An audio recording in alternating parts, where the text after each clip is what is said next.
Well, good morning to you. I'm Joan Jones with your top stories, and we're at 30 degrees right now and overcast skies, but it's what's coming next. Here we go again. We're in the middle of a winter storm warning for what's expected around here later on today. Light snow developing late today through tonight and right into that morning commute tomorrow. Of course, we are expecting widespread travel impacts across Middle Tennessee and Southern Kentucky, with extreme cold to follow Thursday and Friday. When the snow is done, you really want to try to get it cleared out, because then it's going to hard freeze because of that extreme cold. Channel 4 Stefano DiPietro, of course, the Middle Tennessee area is expected to see snow accumulations between 3 and 4 inches. Southern Kentucky, they're set to see 4 to 6 inches of snowfall. Keep it here on 99.7 WTN, of course, for all the latest weather information. Well, early this morning, U.S.-Russia talks to negotiate an end to the war in Ukraine got underway in Saudi Arabia. Those talks do not include Ukraine's president. ABC's Ines de la Cuetara has more from the foreign desk. Secretary of State Marco Rubio, National Security Advisor Mike Waltz, and Special Envoy to the Middle East Steve Witkoff meeting with Russian Foreign Minister Sergei Lavrov and other Russian officials, along with the Saudi Foreign Minister in Riyadh. The group ignored shouted questions from reporters as to whether the U.S. is sidelining Ukraine and what concessions will be asked of Russia. This all comes after President Trump held what he called a lengthy and productive phone call with Russian President Putin. Ines de la Cuetara, ABC News. At the foreign desk. The latest information now on that Delta airplane that crashed and flipped over in Canada. We know now that there was no Mayday call before that crash, so it appears that nothing was wrong with the plane up until the touchdown. And ABC News aviation contributor Steve Ganyard says one feature of that airplane's design saved lives. Because most of the fuel in this airplane is held in the wings, a source of potential explosion was taken away when the wings were ripped off. Now, at least 18 people were injured, 3 of them critically in that crash.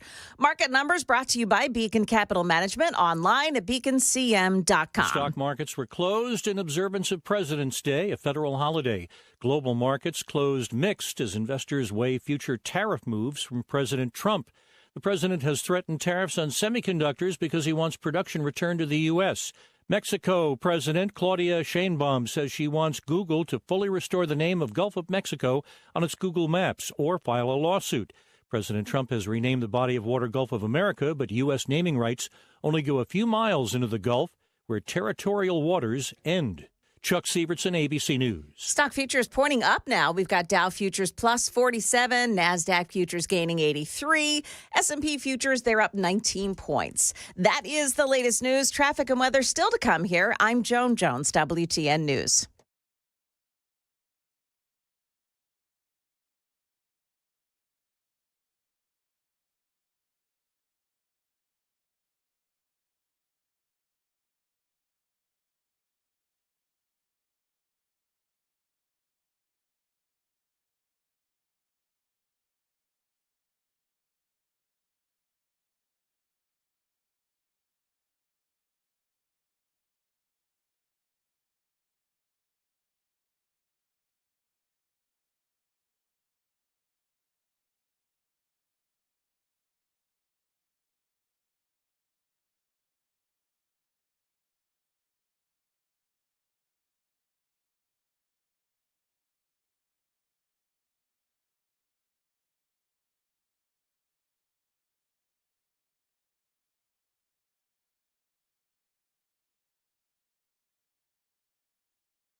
Well, traffic looking pretty good so far this morning. Really no delays. You may see some of those brining trucks out there this morning. We know 24 has been brined, so you may see the brining trucks out there getting prepared for this storm. Give them a little extra room. Traffic every 10 minutes every morning on Super Talk 99.7 WTN.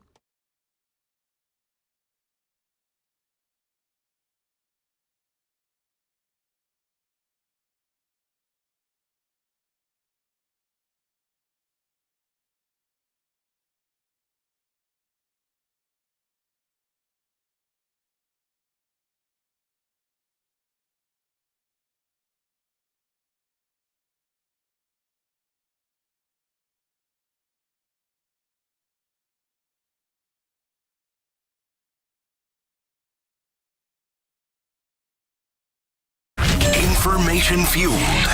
Opinion driven. This is Nashville's Morning News with Dan Mandis. And so, my fellow Americans, we talk news. 5:06, Nashville's Morning News on Super Talk 99.7 WTN. Are we ready for Snowmageddon? Oh, yeah. Are we ready for Snowmageddon? Again. Snowpocalypse. It's going to be a snowzaster is what it's going to be. Is that a new one? I tried. You know what? Yeah. If you don't swing for the fences, you're going to strike out on occasion, and I think that was a swing. Just call it Snowmageddon 2. It could be Snowmageddon 2. There's always a sequel to the good one. Now, here's the great thing, though, is, Joan and I are probably going to work from home tomorrow. Yeah. I'm sleeping in. Joan, how about you? Totally sleeping in. Tomorrow, at this time, I'm going to be in my jammies. And slippers. Yeah. That's exactly right. I'll be drinking good coffee as opposed to the crappy, sludgy stuff that we have here at the radio station. Yeah. I make the coffee. Have fun being here at the studio there, Jeff, KGB. Yeah. Anyway, moving right along. Did you see what happened in my house yesterday? No. Complete disaster. I'll talk about that at 5:35. Okay. All right. Let's talk about another what I believe is a complete disaster. That would be the Channel 5 reporting on the Republicans and Donald Trump. And here's, I want to play you some audio from last night. And this is Channel 5, Phil Williams. But I don't believe that they're being fair. And so I'm going to play some audio and I'm going to tell you where I don't believe that they're being fair. The headline is, do Republicans support cuts to life-saving medical research? Most members of Congress from Tennessee won't say. So this, of course, again, written by Phil Williams. And the premise of the article is that Republicans are running, and it was a report, running from the conversation that Donald Trump is, and I'm putting this in air quotes, okay, that Donald Trump is cutting funding for important medical research. And so, the folks are out there are saying, oh, my God, he's cutting, cancer research for children and all of these other things. That's not necessarily true. So they found a letter. Phil Williams has a letter, and the letter was written by St. Jude's and Vanderbilt, among others, saying that they were going to lose millions in funding for medical research. This is what it sounded like. This is the question, where do members of Congress stand on these proposed cuts to medical research that could seriously affect our community? That's true. Right. Okay, so it's actually not true. What Donald Trump did was he put a cap on indirect costs at 15%. Now, what is an indirect cost? An indirect cost is stuff that's administrative in nature. In other words, Donald Trump did not cut the cost to research. He cut the indirect costs, which is, the cost to run facilities like building maintenance, utilities, interest on debt for building purchases. That's not necessarily tied for research. In other words, what the president did is he is going after what he perceives as it could be bloat. Indirect costs. That is so important.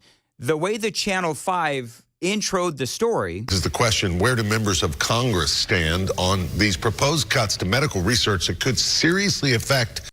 He didn't cut medical research. Now, I could be splitting hairs, but if you're going to try to take out Republicans and a president for saying that they are cutting medical research when they're actually going after indirect costs, which is something completely different. then I just think that you've got to be honest. They talk about indirect costs, equipment maintenance. That's obvious. But here's the deal, is that you need to look and see if the money that these research facilities are getting, like Vanderbilt and St. Jude, who do incredible work. But the question is, are they making good use of the grant money that they're getting from the federal government, or is it going to bloat and waste in high salaries? I mean, that's the whole point. So now, am I splitting hairs? Maybe, because you can say, and I know that this is what folks will say who are hyperventilating over this, what they'll say is, okay, but Dan, if they cap the cost on indirect costs at 15%, when we usually have those indirect costs funded at like 30%, well, then that 15% is going to have to come from research. That's what the answer will be. And so I'm not attacking Channel 5 per se. I'm saying that the way that they positioned this story, the premise, I don't believe, is actually very fair. Because they're saying that Trump is cutting research when he's not. He's funding indirect costs, which again are administrative in nature.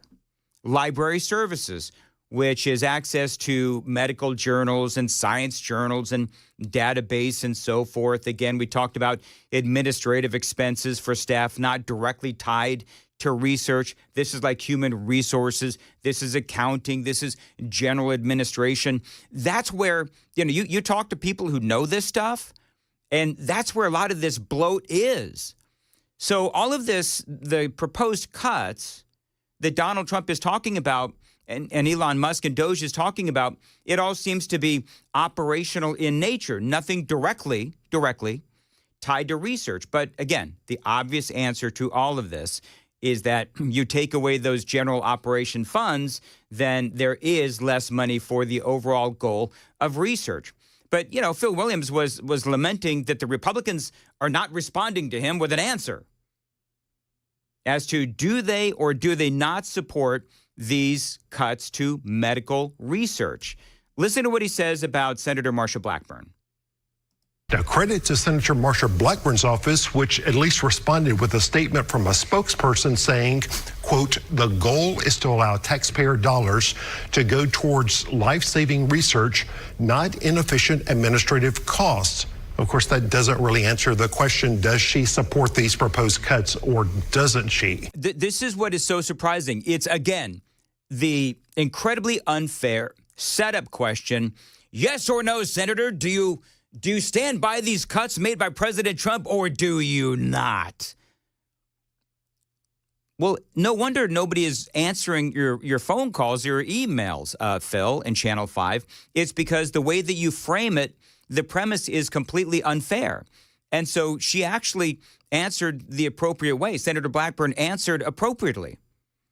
Because what Donald Trump and Elon Musk are trying to do is they're trying to find the waste involved in these grants. That's what they're trying to do. Where's the waste? Where's the bloat? I don't know about fraud, because I by and large, respect these facilities, but then they do great work. And they do such great work that I want to see, and that's what Senator Blackburn was saying, I want to see these facilities streamlined so that more money goes to research, not less. I've got a solution for all of this, but here's more. But that yes or no question, and again, I believe that Marsha Blackburn did answer that perfectly. The money has to go to research, not wasteful spending. Congressman Scott Desjardins, who is also a physician, told us, quote, taxpayer money should be spent transparently, efficiently, and judiciously. This does not need to be an either-or proposition. Both goals can be achieved. See, Scott Desjardins is absolutely right. Two things need to happen and can happen at the same time. We can cut the administrative costs so that we understand and we know that taxpayer dollars going to these facilities is being spent wisely. And we can still keep the funding for research. And by the way, I would also point out that here's the solution, friends. The solution is that Doge and Elon Musk, they go into these facilities. They go into Vanderbilt. They go into St. Jude, and they start looking at the books. And they make sure that as much money as humanly possible is going to research, as opposed to bloated salaries or out-of-date programs and, duplicative jobs. If you've got, more than one person doing the same job, these kinds of things. That's what needs to happen. Now, what is the solution to all this? I've got it, actually, coming up. It is 5:15. Time to check the roads on WTN.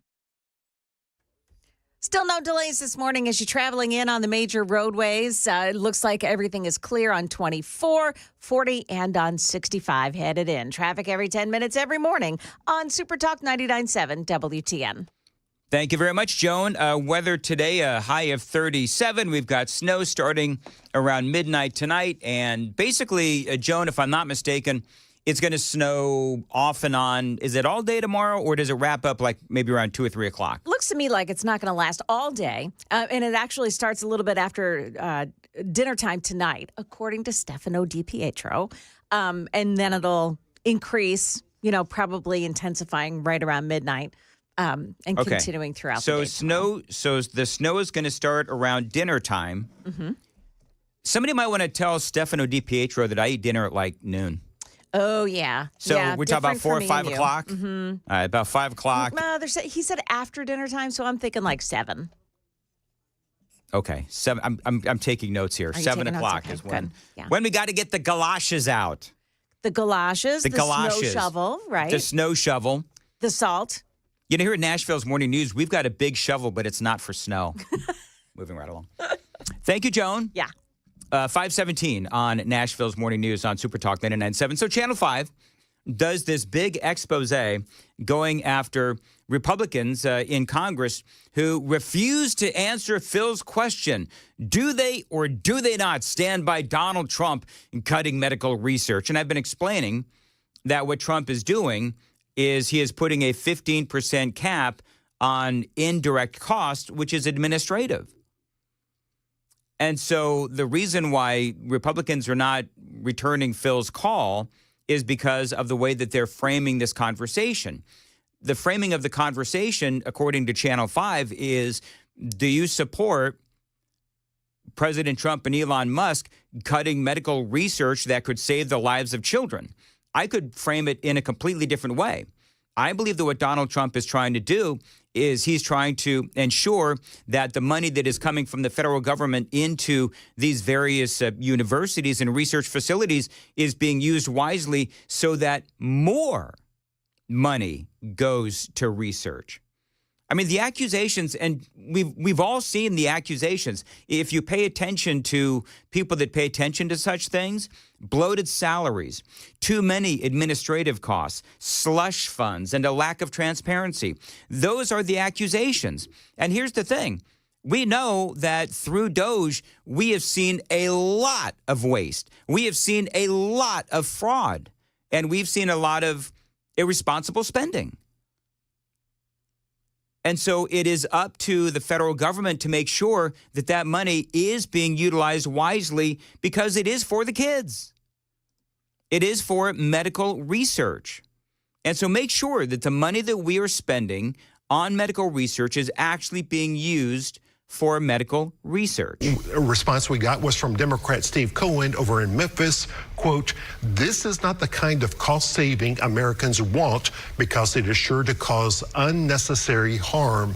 Congressman Cohen added, I joined a chorus of medical research professionals in demanding that this short-sighted and dangerous policy be reversed immediately. So it's clear that Congressman Cohen opposes these cuts. How the others feel is less clear. I mean, it really is a pretty easy question to answer, just so people know. Absolutely. Just say one way or another. A reminder, Cohen, the lone Democrat. Exactly. 1 out of the 9. And hopefully we'll get responses from the others. Well, we're going to keep done. asking. I know you will. Such unbiased reporting. And it's not as simple, and I don't know who I think one of those guys, Rory Marcus, I think is his name, and I don't know who the female is. But it's not an easy question to answer.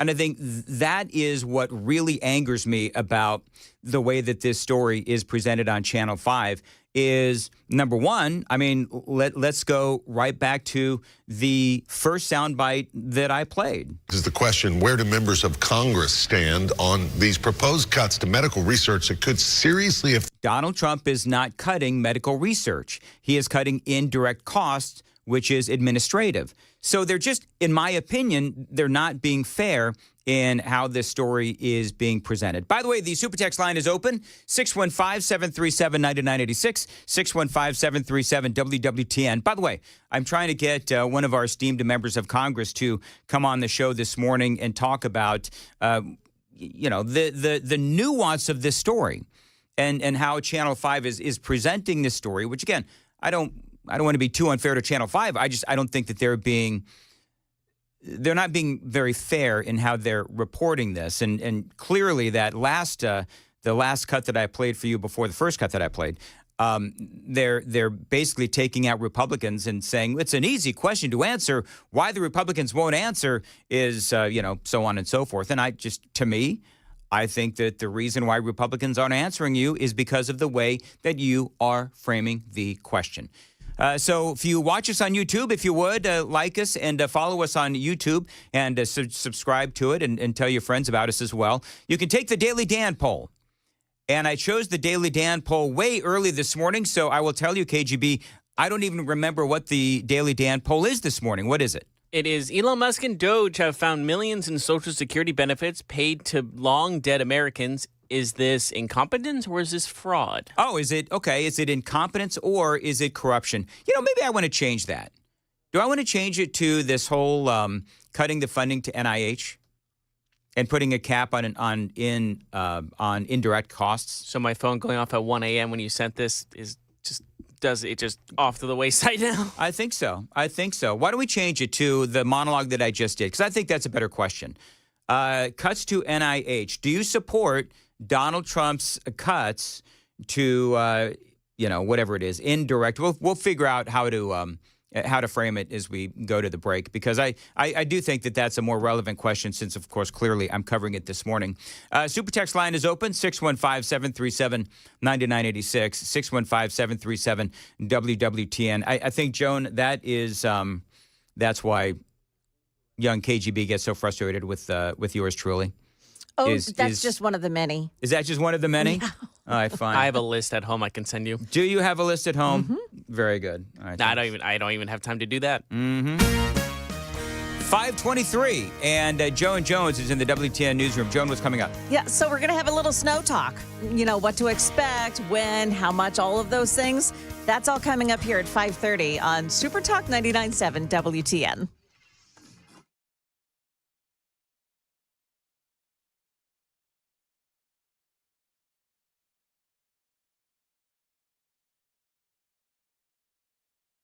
Did you know you're overpaying for your health and wellness products?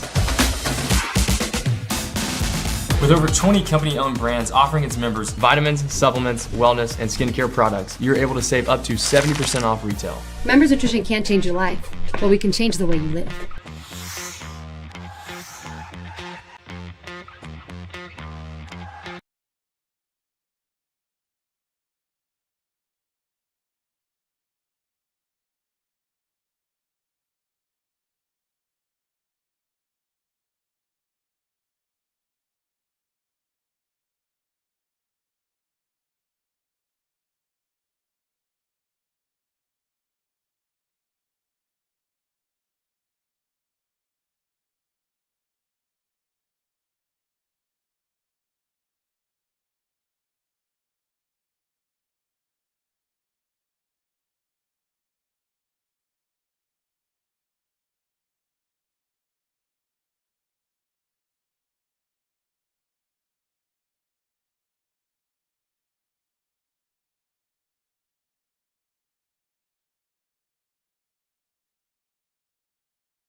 528, Nashville's Morning News on Super Talk 99.7 WTN. Good morning to you, friends. And Super Text line is open. Lots of a reaction to that opening monologue. Because, I bring the fire in the 5. I'm just kidding. I did hear from, I'm not going to say her name, but apparently a scientist from Vanderbilt does listen. And she says there's definitely bloat at Vanderbilt when it comes to indirect costs and so forth. So all we need to do is have Doge come in and take a look at, the books in Vanderbilt and the indirect costs and do everything they can to make sure that those hospitals and those research facilities are running as absolutely efficient as possible, to make sure that what we're doing is we're spending as much money as humanly possible on medical and scientific research. And that's the bottom line. So maybe part of this is that, places like St. Jude and Vanderbilt, who signed this letter complaining that their funding was getting cut, maybe part of the deal is that they have to go through an audit by Elon Musk and Doge. The Doge boys come in, they do an audit, and once they get the hospital running as efficiently as possible, then they get the money that they request. It is 5:30 on Nashville's Morning News on Super Talk 99.7 WTN.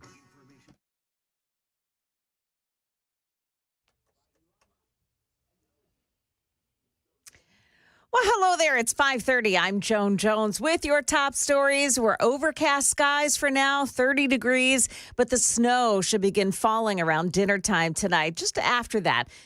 With the mid-state getting between 3 and 4 inches of snow before it's all over tomorrow. TDOT telling Channel 4 they've got a plan for this snowstorm. We will be ready when the snow falls. They're going to be plowing roads as soon as we have enough snow to plow. We will also be salting as soon as there is any kind of trouble spots as we see it. Now, TDOT plans to have the main roads brined by lunchtime today. And then when the snow begins, crews will work 12-hour shifts until the roads are clear, they tell Channel 4. So we'll talk more about what's to come after the snow, too. It's a serious blast of cold weather, so it is likely this snow is going to stick around for a while. A number of roads in Clarksville are still being impacted by floodwaters, so you'll need to use some caution still as you travel this morning. And to add to that, a portion of the roadway at Cooper Creek at Blooming Grove has collapsed. This is the northbound lanes that have been swept away there. You'll pay attention to the traffic cones in that area that direct traffic away from that collapse. And several people had to be rescued from floodwaters that are still impacting Cross Plains Road in Robertson County, where neighbors say flooding is just not that unusual. Most people that's lived here for a length of time know that it gathers water and it gathers snow. They're aware of it, but people do not. Will be right in it and then can't get out. That water's got to go somewhere. That man tells Channel 4 there are sinkholes on either side of the roadway that can fill up and overflow in heavy rain. Stock futures all pointing up this morning, and that is the latest news. We've got traffic and weather just ahead. I'm Joan Jones, WTN News.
Yeah, no backup so far this morning. The volume starting to build on 65 and 24 heading into Nashville there at Talbot's Corner where it always jams up. You've got 24 looking pretty good this morning and 40 no problems. Brining on the roads. You're going to notice it already this morning as the highway patrol there begins to brine and prepare for this snowstorm. Traffic every 10 minutes every morning on Super Talk 99.7 WTN.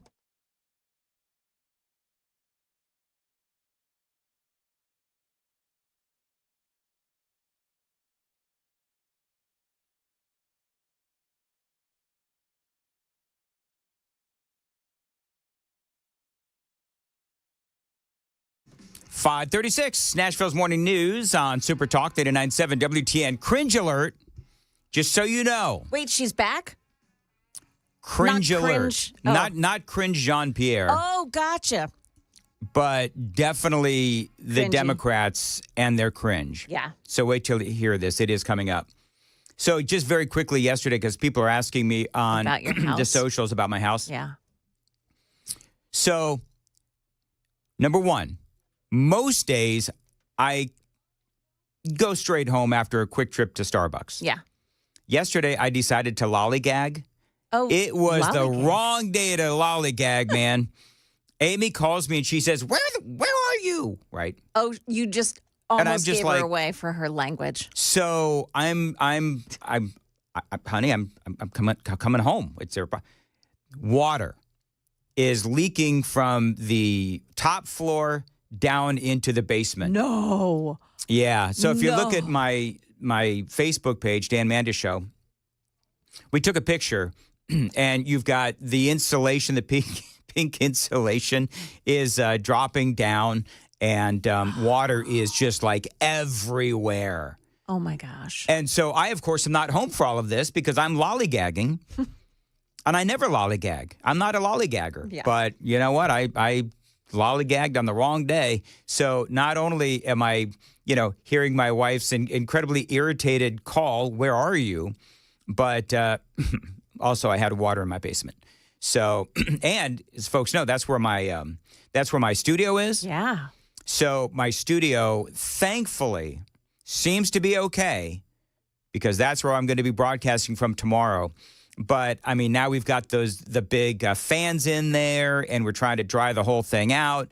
It What was caused awful. it? Do you know? So there is a hose on the back of the washing machine, and it, I guess, goes into like a hole that leads to the outside or something. I don't really know, to be honest. It goes into the plumbing somehow. I don't know. Yeah. But somehow it flipped out.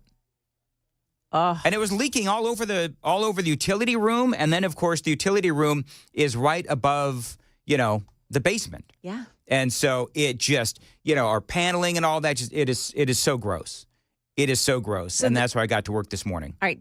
I mean, I'm going to ask you questions here. Like, did you call your insurance company? I did. Okay. I did. And luckily, or unluckily, I don't know, but it doesn't meet our deductible. So it's going to cost us about $2,000 to get it all fixed, get it all dried out, and just do whatever we can to clean it up. So did no. you have to call a recovery team? Like that kind of a thing? We did. Okay. We did. We called recovery team. So they came over, and they've got their big fans. They're drying the thing out. They're drying the basement out. It's really loud and obnoxious. Yeah. And my couch. The funny thing is, I worked all weekend long. So my daughter was coming to stay with us for a couple of days. I had worked all Sunday cleaning up the dog hair and just cleaning up the basement. I mean, you could have eaten dinner off of that floor. And now it's just a complete and utter mess. So anyway, whatever. So that's what happened. Things happen. Stuff happens.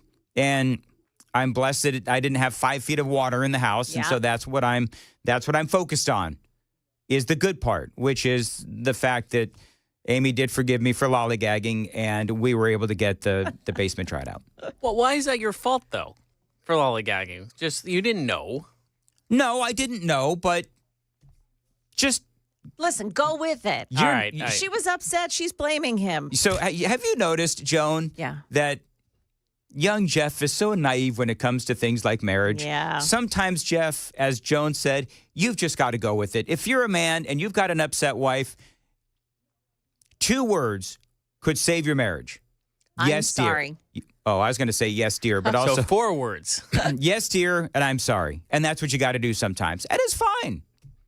Fair It's just enough. kind of funny that was the one day that I was lollygagging. Now, you ready for some cringe? Oh, yeah. This is really bad. So the Democrats, we talked about, I don't know if anybody shows up or showed up to that Not My President rally yesterday at the state capitol. I haven't seen any really news on it. Oh. But in Washington, D.C., they were out in force and stuck in the 60s as they are. They've got some songs. Forward, keep on moving forward, never turning back, never turning back. It's pretty bad, but wait. Wow. Trump is not a king. Trump is not a king. Trump is not a king. Can I ask a question? Because I wasn't around during the 60s. He's getting really into it now, by the way. Never turning back. So, in the 60s, was it this bad? Like, I don't know. I wasn't alive. I mean, I was alive during the 60s. I was born in 67. But this is not, I wasn't politically, whatever. So, I just think did they do this in the 60s? Really bad songs that are completely cringy? I don't think in the 60s that there was as much like derangement thing happening. So it was more purposeful. And do you remember the Flower Children? I mean, it was always something beautiful. They always had a guitar. They were singing around campfires. Yeah. They also had one of the greatest public speakers in our modern history. MLK. Oh, yeah. Okay. You mean it's not like this? No, I'm the pretty Musk sure. regime. Did you hear that? The Musk regime. The Musk Oh, my God. Jeez, dear Lord. Us the Musk regime. Wow. Yeah, you know what? There's a certain cringe about it, clearly. And KGB is right in the sense that, and you're right too, Joan, is that the 60s, that is obviously looking back, I mean, that was a very good cause, a noble cause, a right cause. This is just derangement. Wait, did you hear? He's really getting into it now. Let me rewind that. Send them all to Mars. Send them all to Mars. Is that what he's saying? Yes. Yeah. Send them off to Mars. All to Mars, as in all MAGA to Mars. Which, I mean... You know what? We'd spend our budget better. Yeah, right? We would... Anyway, whatever. So it goes on and on. Wow. They're just trying pretty bad. so hard to be oppressed, aren't they?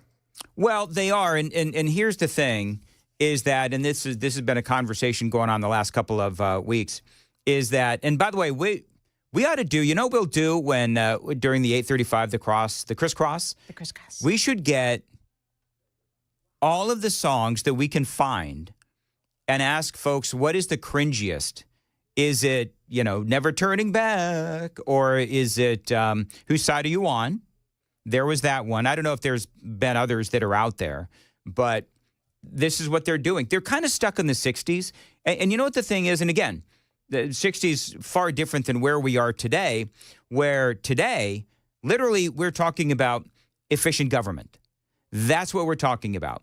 We're talking about making sure, just like as I said in the first segment in the 5 o'clock hour, where you've got people accusing Donald Trump of cutting medical research for children when actually what he's going after is administrative costs and indirect costs for the hospitals and the facilities.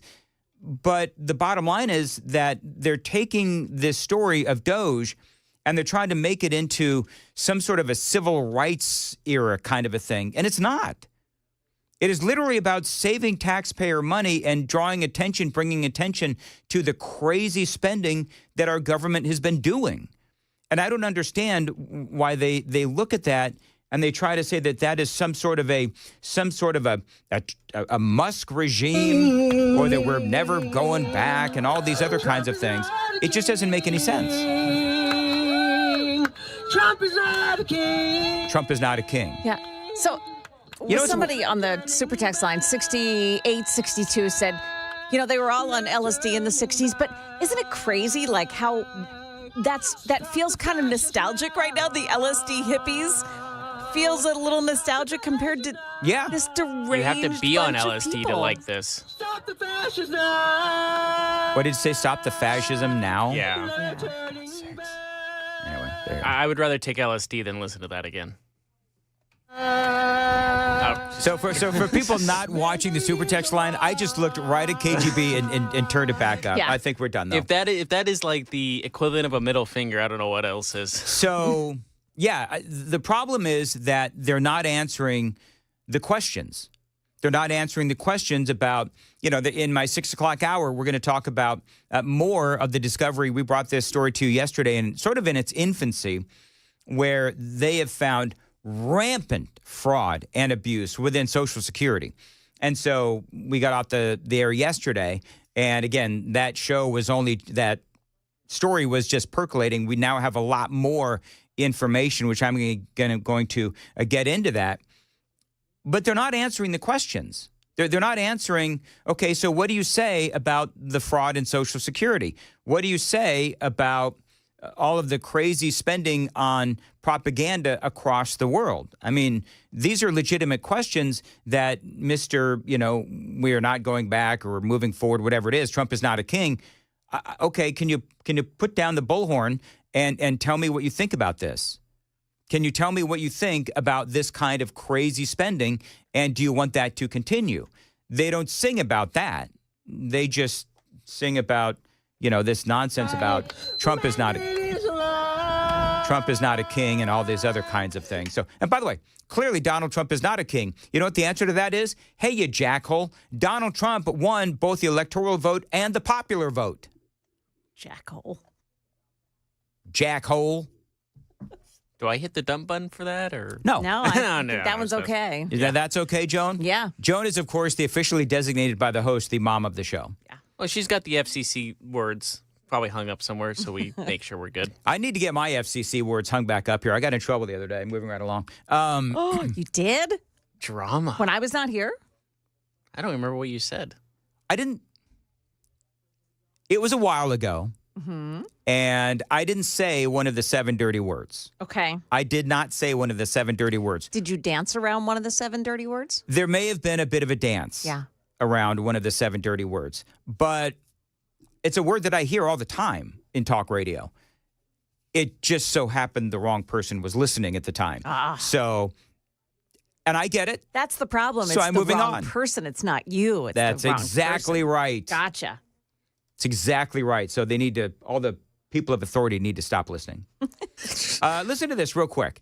MSNBC actually compared Elon Musk and Doge to Biden's failed pullout of Afghanistan. Listen to this. I keep going back to this does remind me of the federal government version of the Afghanistan drawdown. Everyone agreed it was pretty much a bipartisan consensus. We needed to get out of Afghanistan. The way we went about doing it was horrible. We could have done it in a better way. That is a woman named Elise Jordan. Now, I don't know where she's going with this. Do you? Do you understand where she's going with this? Where it's we wanted to get out of Afghanistan, but we did it the wrong way. And then 13 members of our military were dead. And I mean, all the other things that happened after that. But to compare that to what Elon Musk is doing, it just doesn't make any sense. Right now, we agree that there's waste in the federal government and that everyone would like to cut the deficit and cut spending. The way they're going about it, it makes no sense. How does it not make sense? How does it not make sense? I mean, they're literally going through the code. They're using artificial intelligence to go through the code and to figure out where the waste, fraud, and abuse is. That's the way that you do it. What doesn't make any sense? What are we at? $36 trillion now? Is that where we are? The debt clock is at $36 trillion now? That doesn't make any sense. They want it to not make sense. That's exactly right. They need to be more strategic about what they're cutting and where, and have some success, have some early success to show. They've had, what the hell is this woman talking about? They've had success. The problem they've saved hundreds of billions of dollars already. Right. See, Dan, you're missing the point. They don't want it to be successful. They're trying their hardest to make this become an absolute failure because Orange Man bad. Well, and here's the thing, is that this is all a difference of opinions, right? That's what this is. This is a difference of opinions because I will say that, I mean, it depends on who you ask. Some will say there's hundreds of billions of dollars worth of savings that they've found.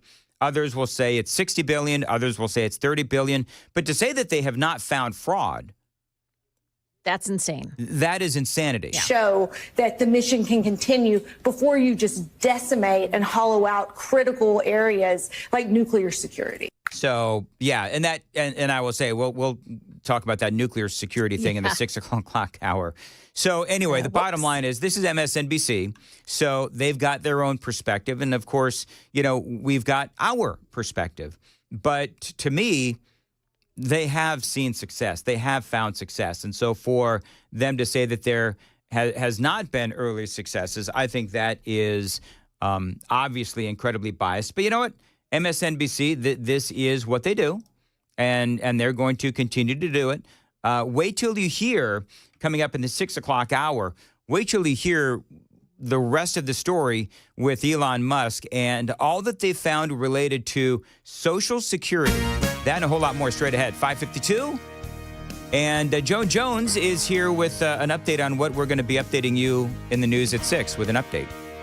Should I update them now? Update them now, Joan. Go ahead. Give us an update. Hey, are you ready for a little taste of winter? Yeah, we have the latest details in our update of our coming winter storm. Those stories and more. Updating you at 6 o'clock. Are we going to have an update on what to wear? Do we know Stefano DiPietro? He did. Let me go find it. Yeah, we need to know what to wear. You bet. Because, yeah, it's going to be cold. Without that update. Here's what I need to know. Do I need to go buy galoshes? What does Stefano say about galoshes? I don't know about galoshes, but the boots, you need some boots. Okay. Yeah. Like duck boots. Well, is that boots. what Joan? Yeah. Is that what you're saying or what Stefano is saying? Oh, I see. That's what we need to know. What is Stefano DiPietro saying about galoshes? We need to know. I'm on it. All right, Joan's on it with an update coming up soon at 5:53 on WTN.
5:56, Nashville's Morning News on Super Talk 99.7 WTN. An update with Joan Jones is coming up here in about 3 minutes. Super text line is alive and well. Somebody keeps asking me about Kash Patel. Where is Kash Patel in the nomination process to lead the FBI? I will cover that in the 6 o'clock hour. I'll probably cover that right up top because a couple of people are asking me where he is at in the process. It feels a little stalled. We have a bunch of lawmakers overseas as well. So I'll cover that in the next hour. Also going to do a deep dive into what Elon Musk and Doge, what they have found related to Social Security. That is also coming up because I'm just going to tell you, it is really bad. And they're talking about over $1 trillion in savings over the long term as they talk about Social Security. So we do have that. We also have what is going on with illegal immigration. You know, today, just like any day, the news is like, you know, taking a drink from a fire hose. There is just a lot going on. We do have a deeper dive into what is going on with Ukraine. This emergency meeting that European officials have now the European leaders have called, really trying to put Donald Trump in his place. One of my favorite stories from yesterday, and it continues on today, is the reaction of MAGA as you have one of these really snooty European leaders talking about how Donald Trump will never win the Nobel Peace Prize. Have you seen this story? You know, to me, and MAGA's reaction to that is actually pretty funny because everyone knows, if you know anything about the Nobel Peace Prize, ever since Obama won that thing, even the people who give out the Nobel Peace Prize will tell you that was a mistake. And so you have one of these diplomats, you know, sort of, you know, sniffing around that, oh, Donald Trump will never win the Nobel Peace Prize. We're the ones that, you know, that nominate and choose who wins it. This is part of that. I would secondly tell him that if you allow Putin to vassalize Ukraine, that'll send a message to China that you can recover what you regard as a renegade province. So basically what he's saying, and I've got full audio and context in the next hour. Basically what he's saying is that by Donald Trump trying to forcefully find an end to the Ukraine war, then somehow Donald Trump is being weak. Does that make any sense to you? No. Any sense whatsoever? We'll talk about that and a whole lot more. Very busy morning. Stay close. Super Talk 99.7 WTN.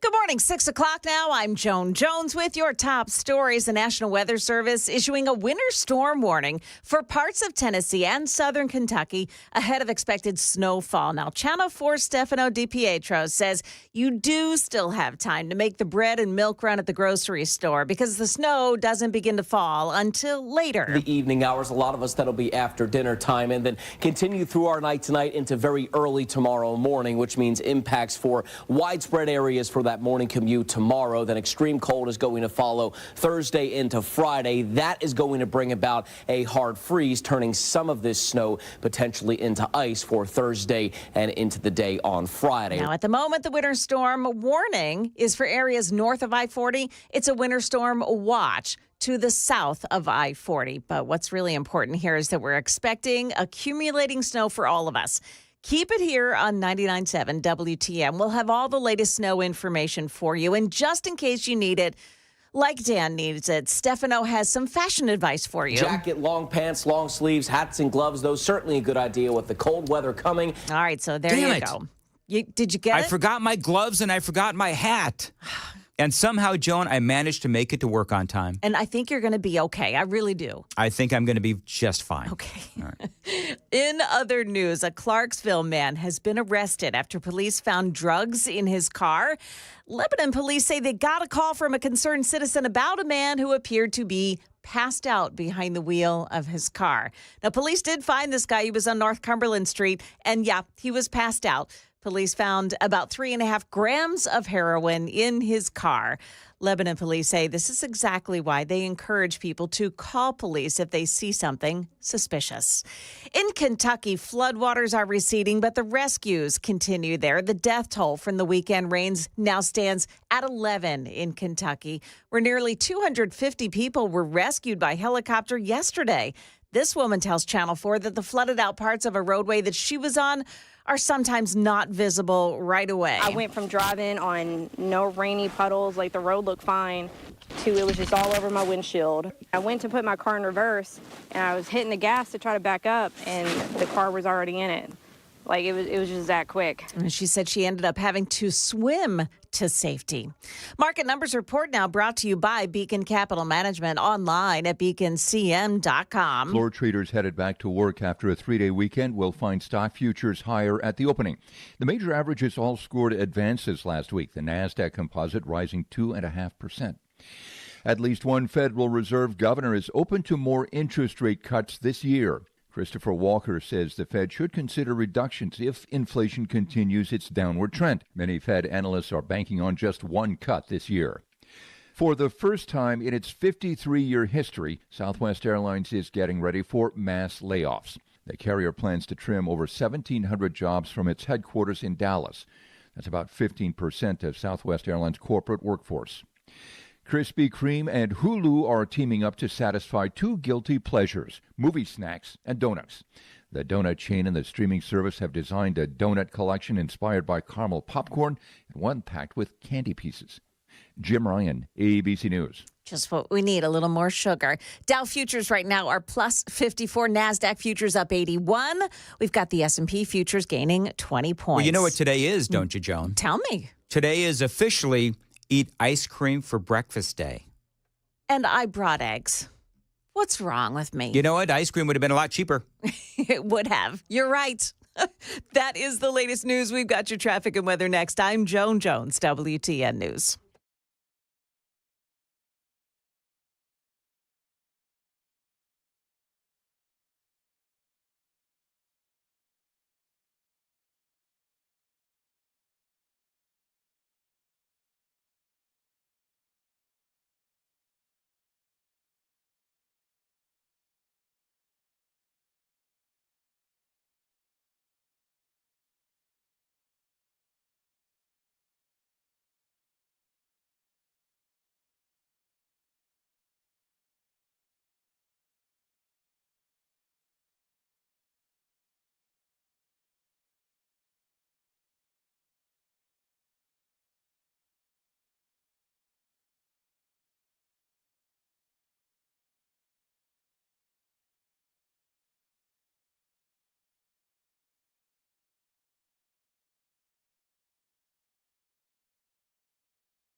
Oh, it looks like everybody's behaving so far heading into work this morning. But we have one place in the Gulch on 40 eastbound. There's a crash reported right at Demumbrian Street, exit 209B. Otherwise, looking good heading in this morning. Traffic every 10 minutes every morning on Super Talk 99.7 WTN.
6:07, Nashville's Morning News on Super Talk 99.7 WTN. Good morning to you, friends. Snow is on the way, and it's going to start around 5, 6, 7 o'clock or so tonight. It's going to snow off and on throughout the evening time into tomorrow.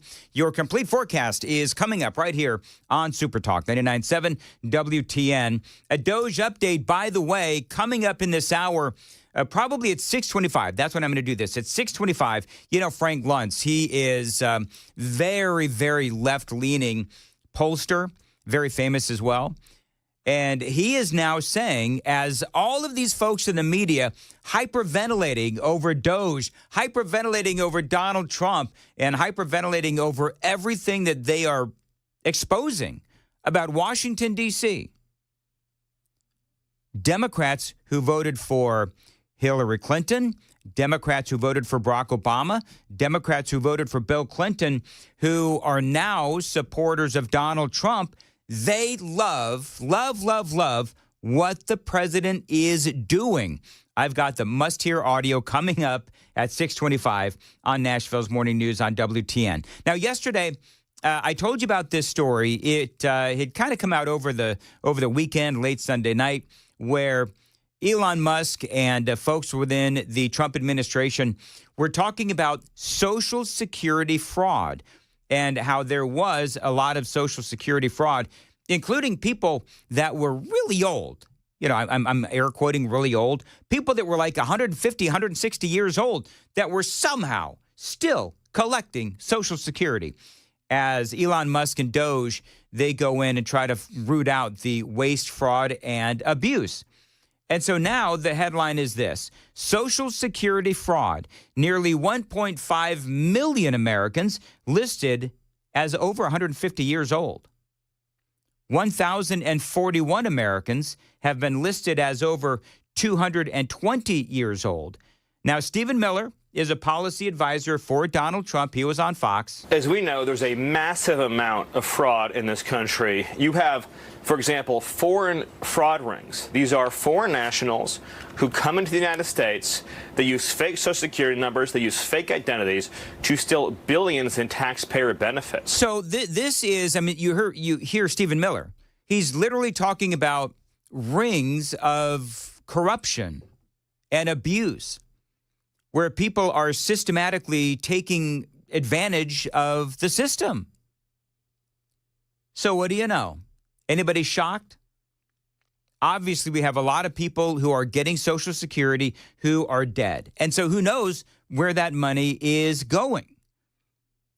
So now we're finding out even more. This database that Elon Musk and Doge is putting out, the database included over 1.3 million people between the ages of 150 and 159 years old, nearly 122,000 people between the ages of 160 and 169, and over 6,000 between the ages of 170 and 179. So I know what people are going to say. Oh, that's just a small part of the people that are getting Social Security. I understand that. But waste, fraud, and abuse. And so collectively, you can save a lot of money by figuring out what in the world is going on. According to the Social Security database, these are the numbers of people in each age bucket with the death field set to false, Musk told the public yesterday while sharing a screenshot of the data. And we talked about all of those numbers that I just shared with you.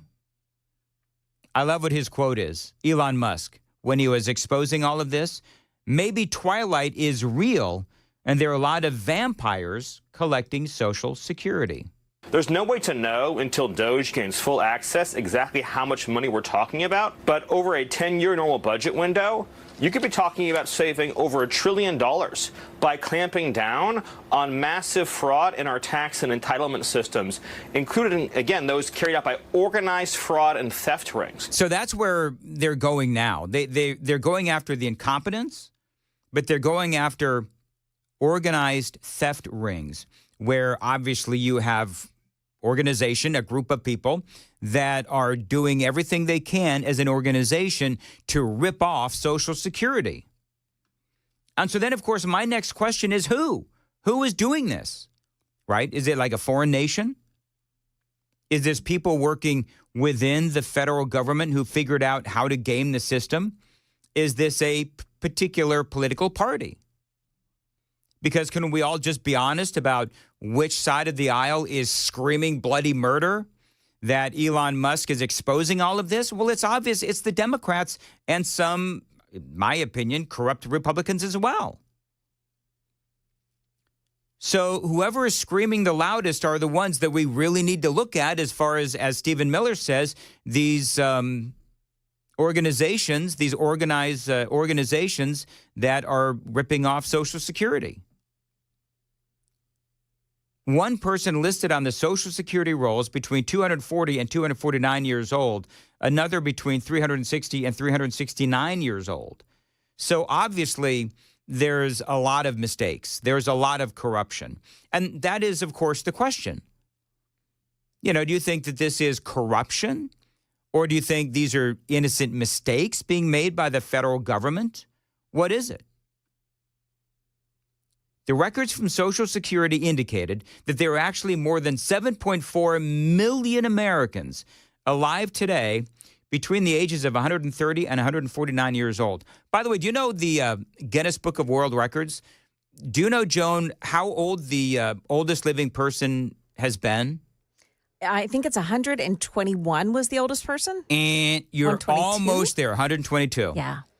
Yet, according to the Social Security folks, we've got 7.4 million Americans alive between the ages of 130 and 149. Hey, makes sense. Yeah, if you're a government bureaucrat. Exactly.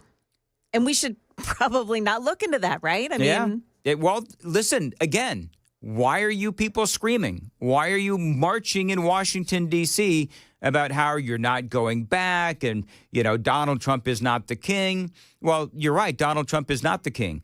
Donald Trump was voted into office. He won the popular vote. He won the Electoral College. And the American people are demanding answers and accountability. Elon Musk said there are far more eligible Social Security numbers than there are citizens in America. Elon Musk adding this might be the biggest fraud in history. He continues on. At worst, the taxpayer is currently shelling out millions of payments to people claiming the identities of long-dead Americans, indeed reflecting one of the worst frauds ever recorded. Yet the Democrats, they don't want Elon Musk and the Doge boys to look into Social Security. Got a lot more straight ahead. 6:15, time to check the roads on WTN.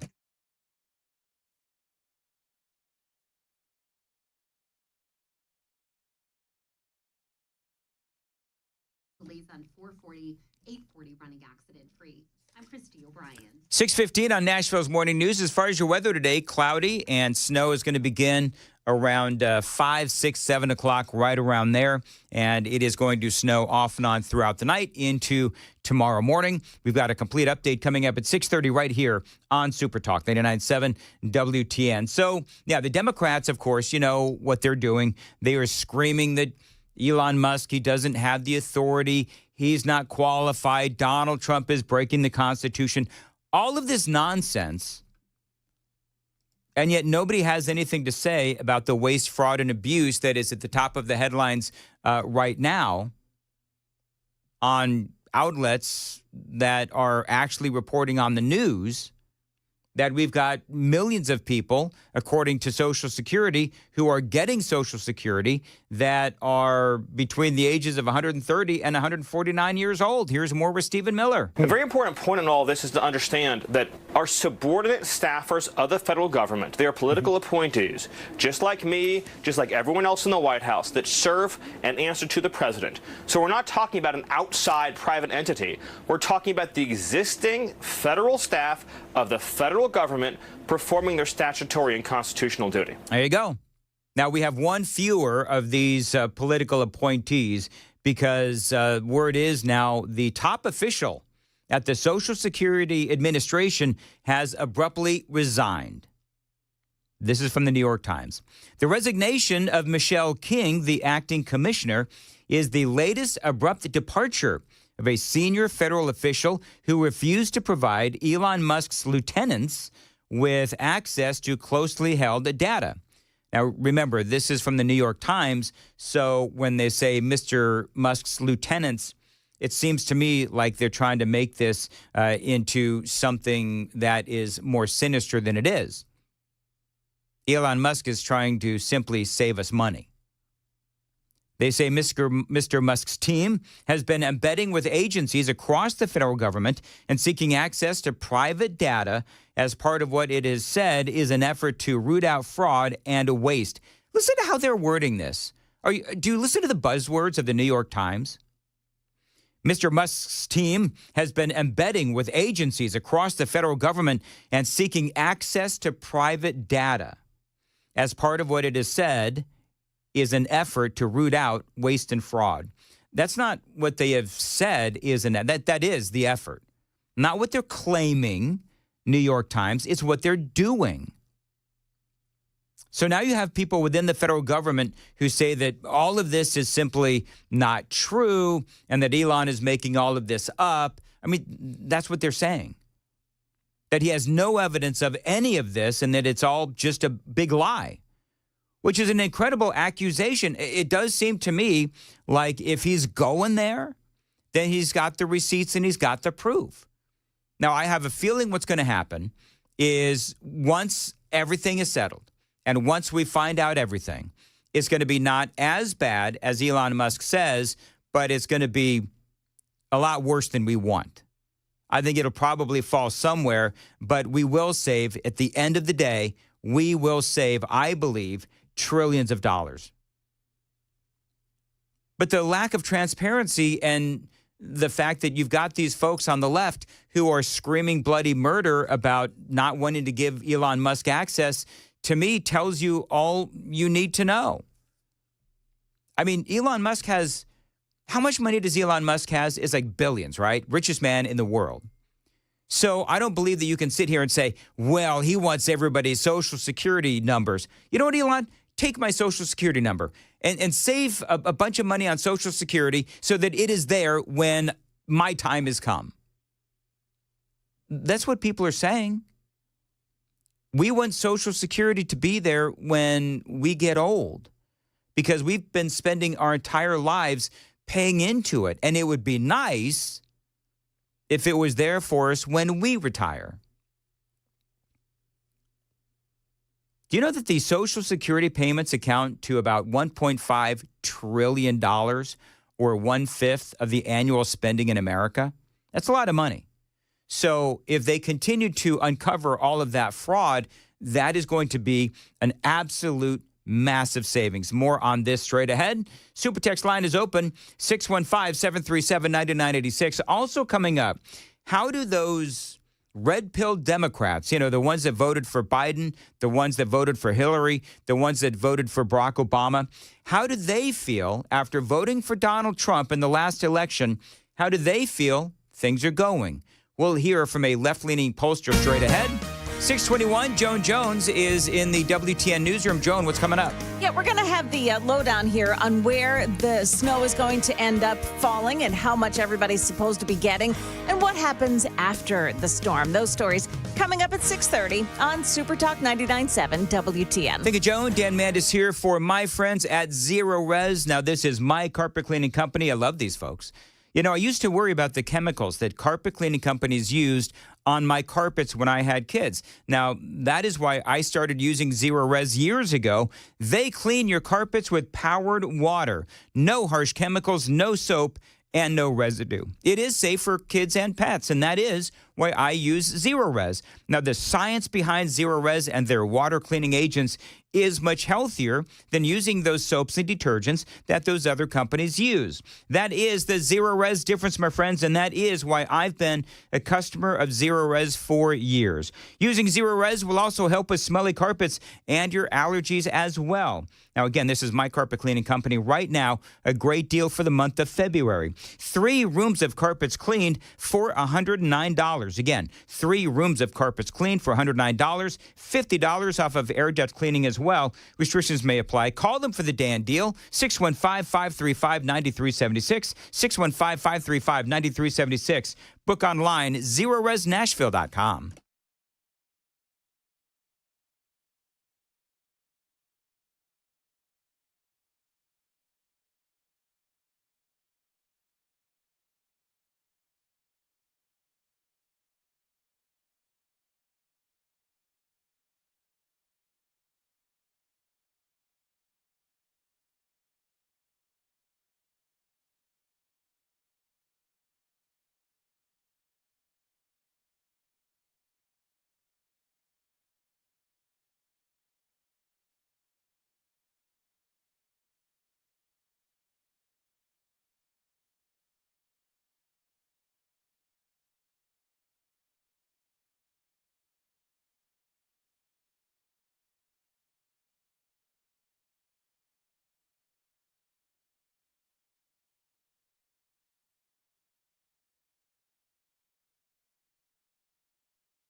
Christy O'Brien. 6-1.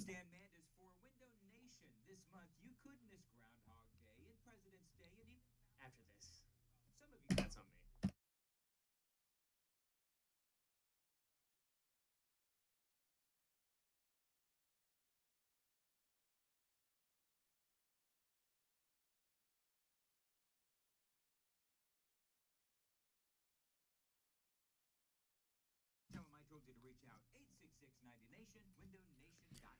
What he said. 625 Nashville's Morning News on Super Talk. All right, coming up, I think I'm going to have Tim Burchett calling in. I think he's from Washington, D.C. I think he's in D.C. today. I'm not sure. But I'm going to talk to him about a number of different things, and we're going to bump Matthew Hurt into the 7 o'clock hour. It is Nashville's Morning News.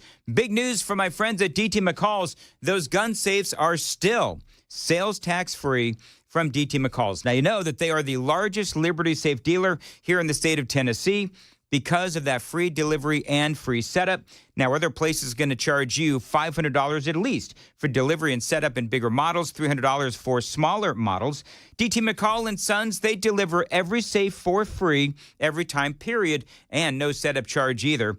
That is why I recommend you going to DT McCall's for your next gun safe. Find them online. It is dtmccalls.com for locations and information.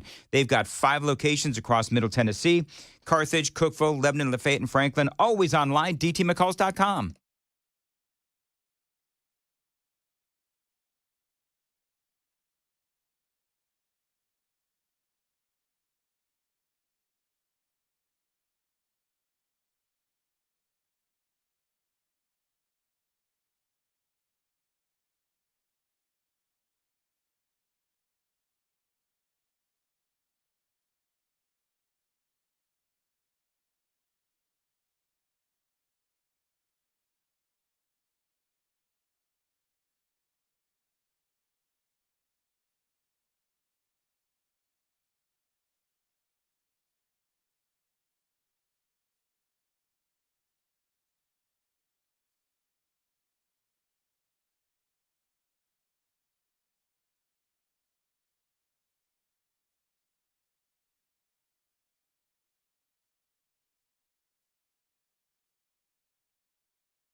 628, Nashville's Morning News on Super Talk 99.7 WTN. Frank Luntz, left-leaning pollster, was on CNN. We wanted to have you on because you do a lot of focus groups. You really get behind the numbers, the poll numbers, to the sentiments of voters. And it's so interesting. You've been speaking with a number of voters who were Hillary Clinton 2016, Joe Biden 2020, and then went for Trump in 2024. How are these folks seeing the early days of Trump's second term? Pretty well. Really? And they're reacting to it because they love the pace of change. They were very fed up over the last 4 years.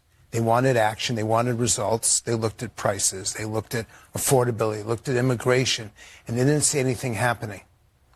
They still don't like what he says, but they like what he does. And these are Democrats now who felt that they were not securing the border. Yeah, there you go, Frank Luntz. I've got more from Frank Luntz and hopefully Congressman Tim Burchett coming up as well.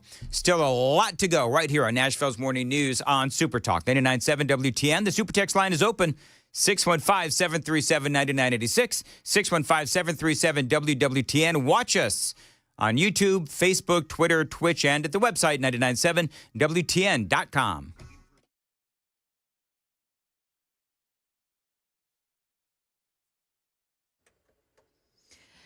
Good morning, 6:30 now. I'm Joan Jones with your top stories. We're at overcast and 30 degrees at the moment. We've got more on traffic and weather coming up. Well, the snow should begin falling around here after you've cleaned up the dinner dishes. Channel 4's Stefano DiPietro. Winter weather advisory south of I-40, a winter storm warning along and north of I-40 starting again this evening and lasting all the way through tonight and into that morning commute tomorrow. So in that watch area above I-40, 2 to 4 inches of snow expected. In the warning area above I-40, it's 2 to 4 inches of snow. In the watch area south of I-40, that's where we're going to see about 1 to 2 inches of snow. But in all of the areas in the WTN listening area, it's going to be cold after the snow. So there is an expectation that the roads will freeze for the commute tomorrow, Thursday, and perhaps Friday as well. We'll keep you updated. Keep it here on WTN. Well, the acting commissioner of Social Security stepping down over the request DOGE has made to access records that show who's getting checks from the administration. Michelle King initially refused to provide DOGE staffers with the information that they were seeking. The Department of Government Efficiency has updated its website, claiming it's now saved taxpayers $55 billion since the group was formed last month. Its stated goal is to reach $1 trillion in cuts. The website ranks the top 10 agencies where savings were found. USAID, the Department of Education, and the Office of Personnel Management top the list. That's ABC's Nicole D'Antonio. Now, at the Social Security Administration, President Trump's nominee to lead is Frank Bisinano, and he's yet to be confirmed by the Senate. Southwest Airlines now preparing to lay off 15% of its corporate staff. That's about 1,700 people. Those cuts will take place in April. This is the first time that company has had to make layoffs to its staffing levels. Southwest says it'll save $210 million this year. That is the latest news. We've got your traffic and weather ahead.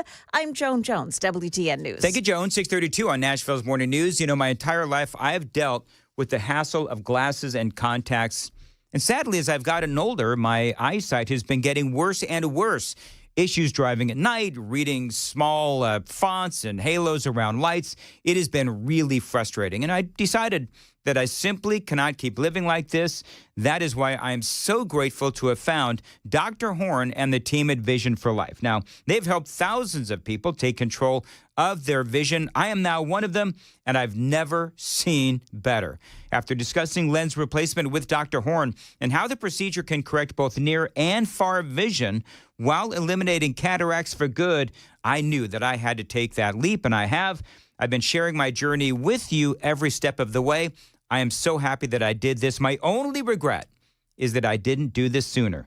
Check out Dr. Horn and all the pros at Vision for Life. Listen, if you are dealing with the same struggles, you owe it to yourself to check out Vision for Life and see why they were voted Nashville's best ophthalmologist. Call them today. Tell them Dan told you to reach out. I recommend them highly. 615-436-2020. 615-436-2020. You can find them online, visionforlife.com.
Hey, gotta watch it out at the airport this morning on 40 westbound. There is a crash. The right shoulder blocked off right at exit 216, and it's stop and go up into that spot this morning. At the Gulch, 40 westbound, the off-ramp to Broadway, exit 209B, a crash there, and the off-ramp left lane has been blocked off. Traffic every 10 minutes every morning on Super Talk 99.7 WTN. Thank you, Joan. Dan Mandis here. And listen, we're all getting older, and so many of us simply are not where we want to be physically. You know, we can eat right and exercise, but the reality is that sometimes we need a little help. And my friends at Contours in Cool Springs, they are here to help both men and women lose body fat and so much more.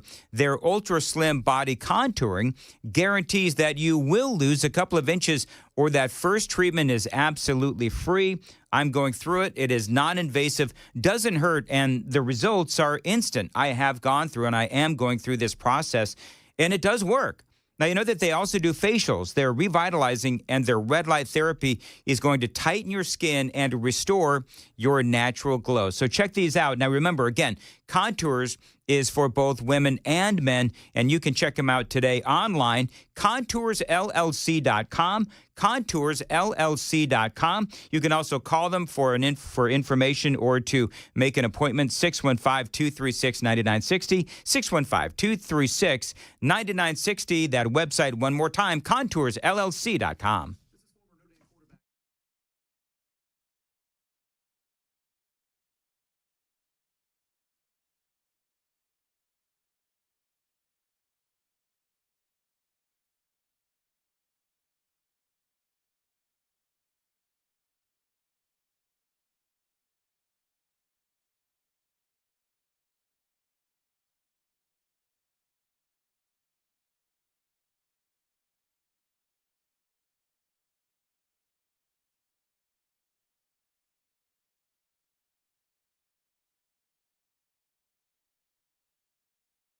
637, Nashville's Morning News on Super Talk 99.7 WTN. Good morning to you, friends. Dan Mandis here. And Congressman Tim Burchett will be joining us here in a little bit. He's wrapping up another interview. When he's done with that interview, he'll jump on with us. I'm looking forward to speaking to the congressman. I've got a couple of questions for him specifically. One of them is, and this is a topic that I covered earlier in the broadcast about how Channel 5, they're demanding answers from our lawmakers about Donald Trump cutting and Elon Musk cutting NIH funding, and they're demanding answers from our Republican lawmakers on if they stand behind what Elon Musk and Donald Trump is doing, as essentially, as Channel 5 puts it, which is not necessarily true, where they say that Elon Musk is cutting medical research, which he's actually not doing. I'm going to get into that once Tim Burchett calls us here on Super Talk 99.7. But I was playing this audio from CNN and Frank Luntz, and they went around and they were asking folks questions. Now, these are people who are Democrats who came over to our side. Democrats would say, well, they went over to the dark side. Well, they came over to our side when they finally saw the light. They had voted for Obama, Clinton, Hillary Clinton, and also Joe Biden. And then they decided, screw it, nothing's going on over here, so we're going to go over and vote for Donald Trump. And so CNN thought that they would go ahead and ask a guy like Frank Luntz, who is a left-leaning pollster, how are those people doing now? Have they had any voter regrets? And the answer to that question is absolutely not. This is more of what Frank Luntz had to say regarding Donald Trump's performance thus far, as described by the Democrats who voted for Donald Trump. They still don't like what he says, but they like what he does. And these are Democrats now who felt that they were not securing the border. They were doing nothing to prevent illegal immigration, that nothing was actually happening. They wanted to see a reduction in wasteful Washington spending, and they're seeing that.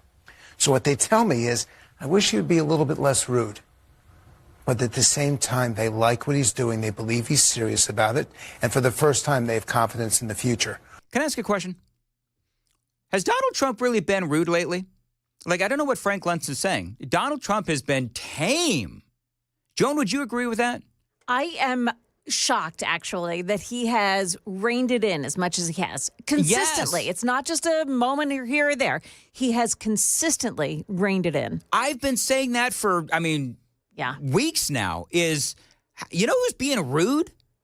The people on the left. Oh, yeah. Oh, my Lord. Those people are literally unhinged. So I don't know if Frank Luntz is just, I'm just going to, say that the people on the left want Donald Trump to be less rude.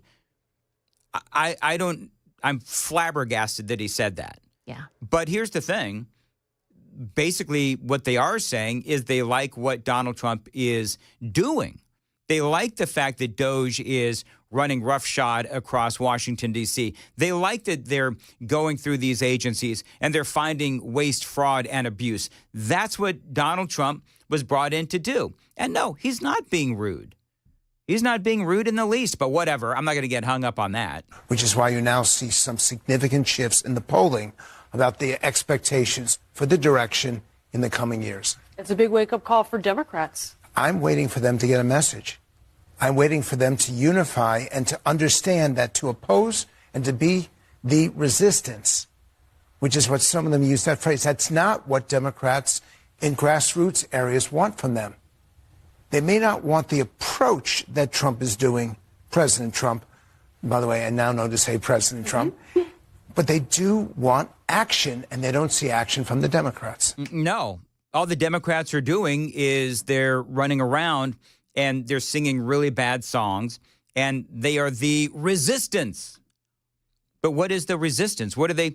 I feel like I've been doing this monologue for days. What are you resisting? What is it you're resisting? You're resisting waste, fraud, and abuse. That's what you're resisting.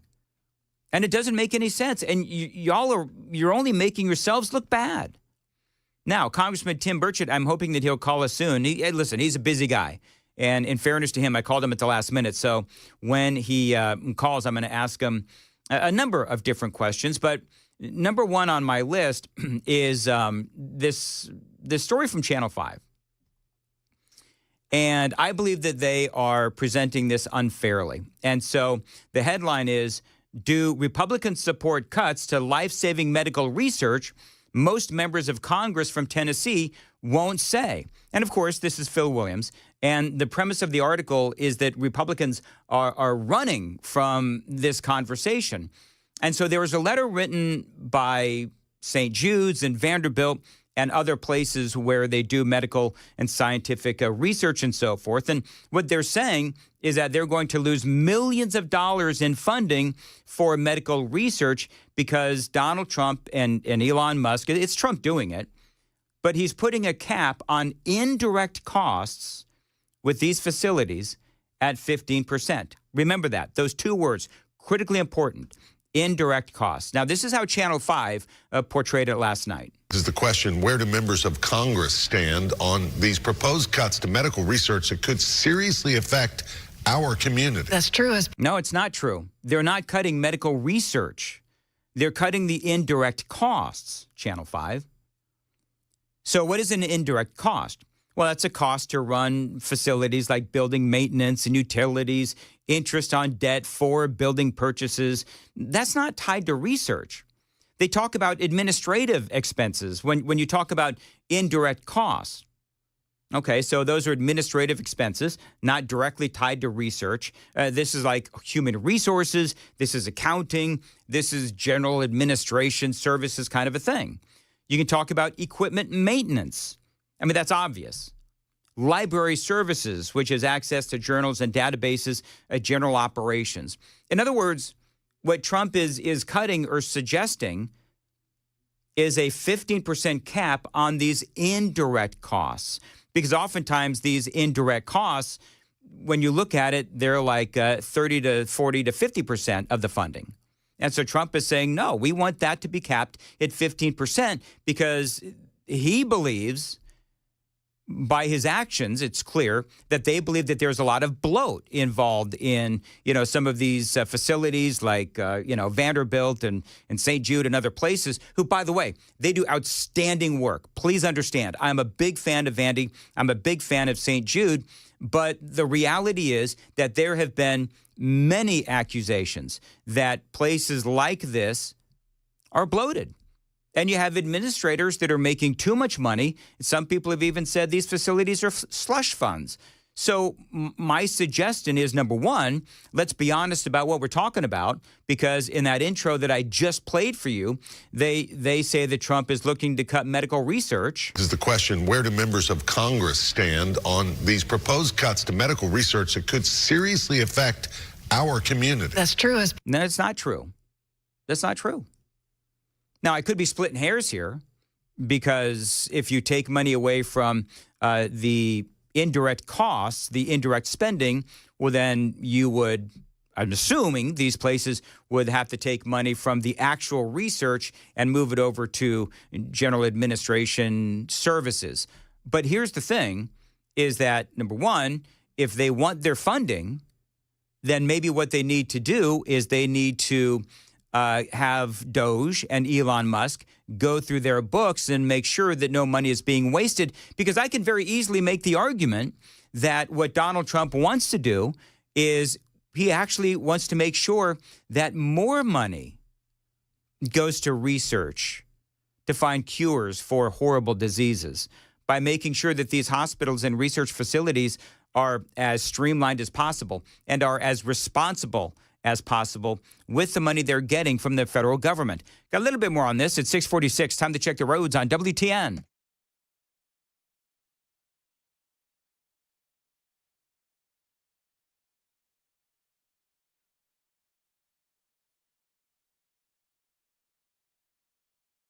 Coming in on 24 or 65.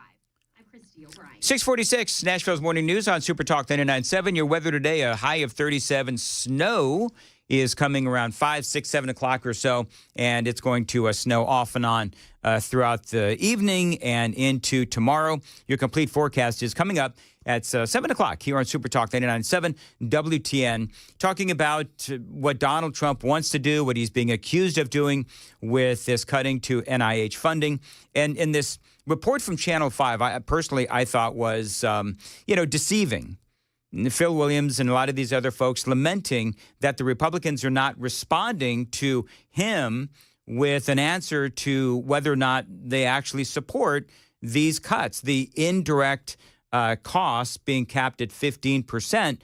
And this is part of how he talked about this, where he was saying all of the local congressmen, or at least most of them, refused to respond to his questions. Now, credit to Senator Marsha Blackburn's office, which at least responded with a statement from a spokesperson saying, quote, the goal is to allow taxpayer dollars to go towards life-saving research, not inefficient administrative costs. Right. Of course, that doesn't really answer the question, does she support these proposed cuts or doesn't she? But see, again, here we go with the yes or no, Senator. Do you support these cuts or do you not? And it's not a yes or no. It's a, well, can we talk about what we're defining as cuts? Because Trump has specifically said he's capping indirect costs.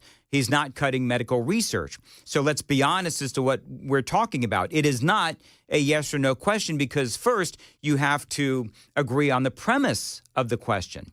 And I believe that Marsha Blackburn, Senator Blackburn, she answered it perfectly.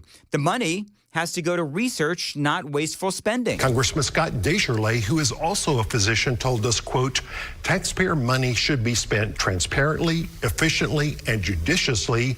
This does not need to be an either-or proposition. Both goals can be achieved. Again, perfect. Here's the thing. Whether medical research money is wasted on indirect expenses, that's a complex issue with arguments on both sides. Because we've seen accusations of bloated salaries, too many administrative costs, slush funds, and a lack of transparency.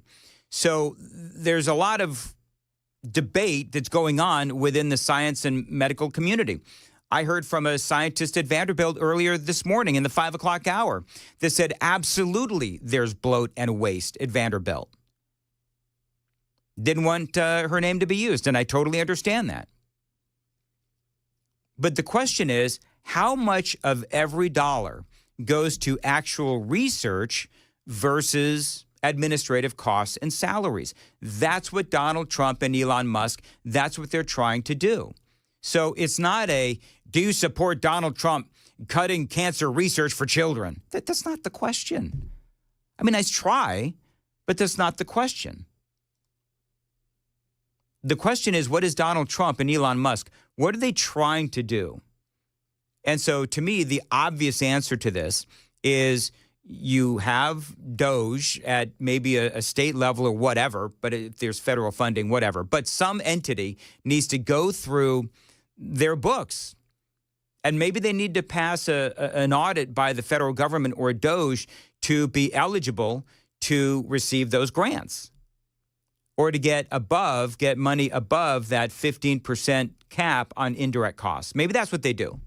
I don't know. I'm trying not to throw stones at anybody, but I'm just saying that it doesn't feel like they're being real honest about the entire conversation or the complexity of the discussion about what are indirect costs and how they relate to what actual research is. A response we got was from Democrat Steve Cohen over in Memphis. Quote, "This is not the kind of cost saving Americans want because it is sure to cause unnecessary harm."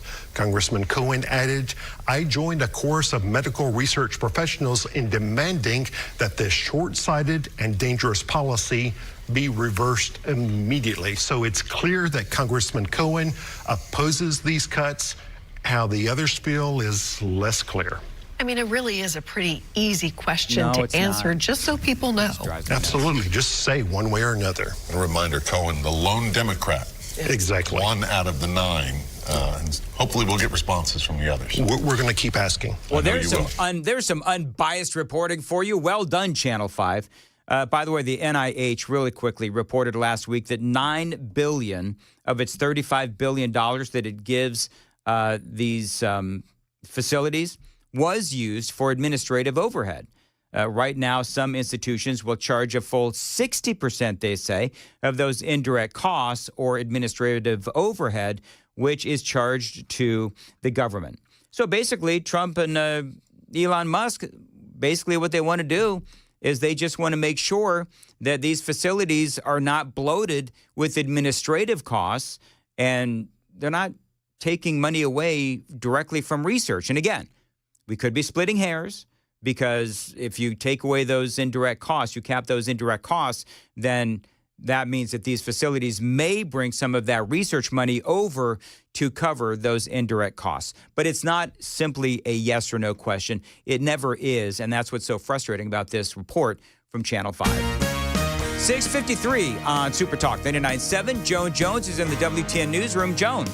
Yeah, we've got the latest on that snowstorm that's expected around here later on today. A winter storm warning has been issued for parts of the area. Details on that coming up at 7 o'clock on Super Talk 99.7 WTN. Thank you very much. At 6:53, Dan Mandis here for Busy Bee Plumbing, Heating, and Cooling. And they are keeping you warm this winter with some great deals for listeners to Nashville's Morning News. You can get a free air duct cleaning when you buy a new, complete, whole home AC.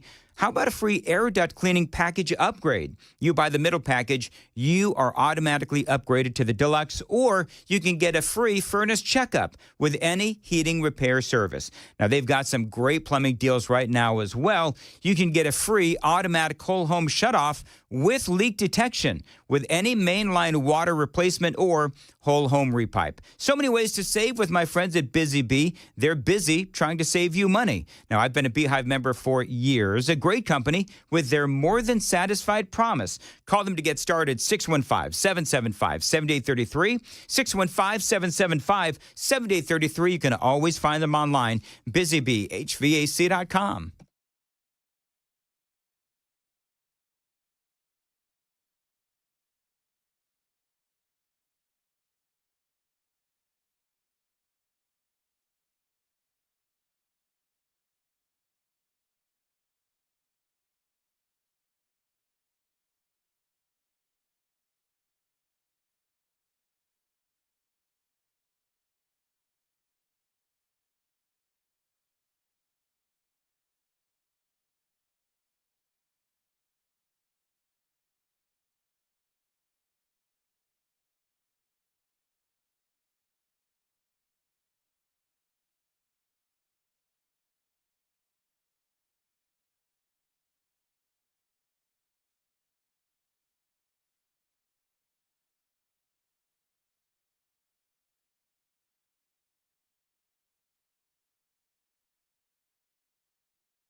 5:57, Nashville's Morning News on Super Talk 99.7 WTN. Appreciate you listening to Nashville's Morning News. So people are really reacting to the last monologue, so much so that I can't get through all of them. But a lot of people are asking, the same questions about the bloat within some of these hospitals and research facilities. And so part of what's going on is that these places, in my estimation, they don't want to be exposed. Some people are saying they work in hospitals and so forth, and they work in this line of work. And they say that these places, they're not allowed to move money from actual research into the indirect costs, administrative and so forth. They're apparently not allowed to do that. Well, if that's the case, then they would have to lower their administrative costs. So if they're utilizing these federal taxpayer dollars to cover indirect costs, and those costs are bloated, well, then you got to cut costs, just like any other business. I mean, that is the bottom line. So I still think it's a good idea.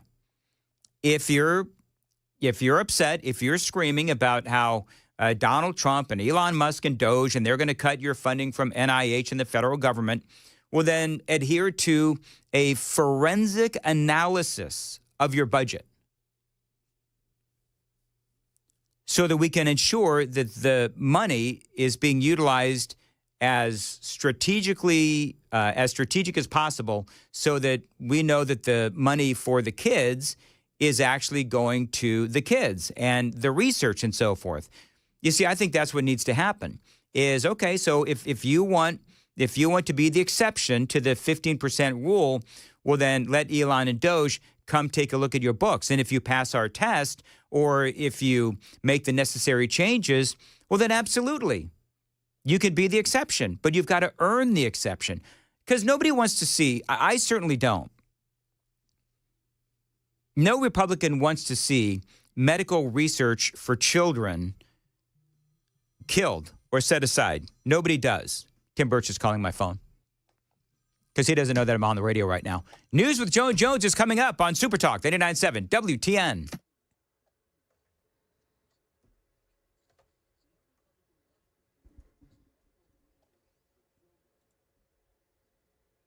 Flash freeze Wednesday night into Thursday on any untreated surfaces. That means icy spots for Thursday morning. We stay well below freezing Thursday afternoon. Good morning. It's now 7 o'clock. I'm Joan Jones with your top stories. Well, here we go again. We are in the middle of a winter storm warning for what is expected to hit us around here. Developing late today through tonight and right into that morning commute tomorrow. Of course, we are expecting widespread travel impacts across Middle Tennessee and Southern Kentucky, with extreme cold to follow Thursday and Friday. When the snow is done, you really want to try to get it cleared out, because then it's going to hard freeze because of that extreme cold.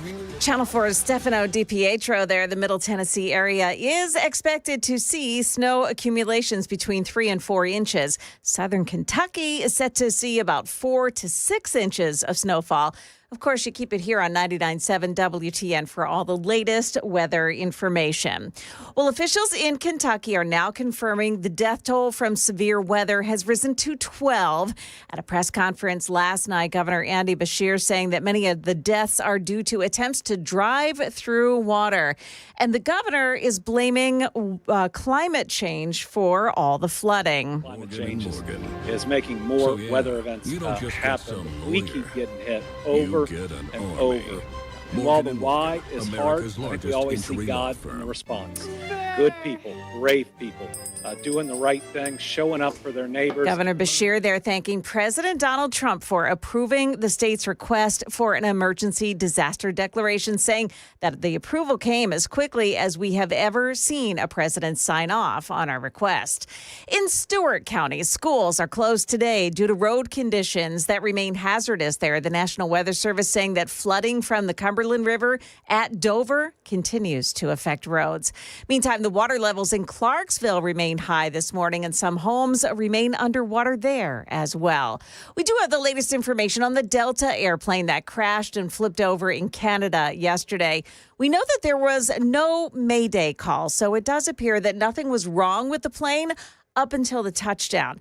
And ABC News aviation contributor Steve Ganyard says that there is one feature of the plane's design that saved lives. He said that because the fuel was stored in the wings, that plane did not catch on fire and that saved people's lives. At least 18 people were injured, 3 of them critically in that crash. That is the latest news. We've got traffic and weather next. I'm Joan Jones, WTN News.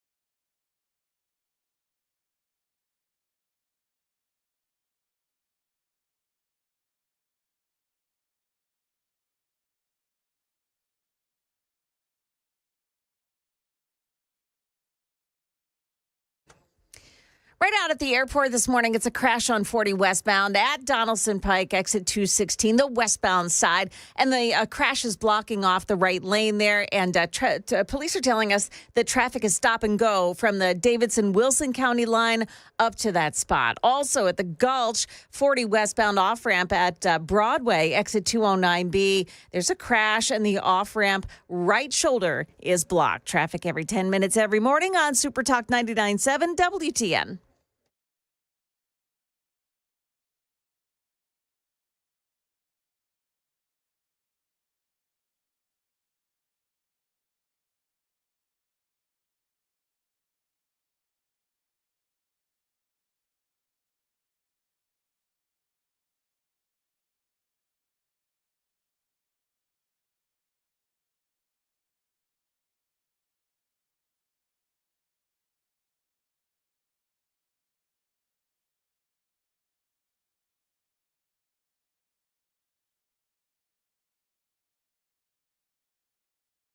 .704 Super Talk 99.7 WTN, Nashville's Morning News. Joan? Yes, sir. Why are we early? What did you do? Well, I can tell you, something's wrong with We're trying to get Tim Burchett on the phone because I told him 7:06, and suddenly we're early. So everything okay? So no, I'm having a problem with this board. As you may have heard during the newscast, I'm playing one sound, and there's sound behind it, and I have no idea where it's coming from. Well, we're stereo, so one piece of audio is for the left ear, and one piece of audio is for the right ear, whatever. Why didn't I know that? Come on, man. All right, Congressman Tim Burchett is joining us on the Newsmaker Hotline. Congressman, always great to have you on. I want to play you a real quick audio. The folks listening, they have heard this ad nauseum now, but there's something that I think is going on, and it's within the local media, where Channel 5 ran this story about how, and basically what they're trying to say is that the Republicans in Congress are unwilling to answer their questions regarding Donald Trump and Elon Musk cutting funding for medical research through NIH. A response we got was from Democrat Steve Cohen over in Memphis. Quote, "This is not the kind of cost saving Americans want because it is sure to cause unnecessary harm." Congressman Cohen added, "I joined a chorus of medical research professionals in demanding that this short-sighted and dangerous policy be reversed immediately." So it's clear that Congressman Cohen opposes these cuts. How the others feel is less clear. I mean, it really is a pretty easy question to answer, just so people know. Absolutely. Just say one way or another. A reminder, Cohen, the lone Democrat. Exactly. 1 out of the 9. And hopefully we'll get responses from the others. We're going to keep asking. So nothing unbiased about that, Congressman. So let's talk about this, because this is not just, do you support Donald Trump and Elon Musk cutting funding for kids' cancer research? I mean, that's not what this is. No, absolutely not. It's actually, you're talking about money going to Harvard, which has $1 billion endowment. It's colleges and universities. They keep saying they're research institutions. You know what? They're supposed to be educating students, and they've gotten so far from that, and they chase these dollars. They get involved in things that they never would have. I was reading some of the research about exercise is good. There was a $600,000 grant to a school down in Alabama. Is exercise good for a person with epilepsy? Well, exercise is good for everybody, okay? And if you read some of these grants, they are just pathetic. And they're crafted for somebody's school. I've sat in those meetings at the state when things were a little different. And we'd go up in the tower over there behind the Capitol building, and they'd work the deal out.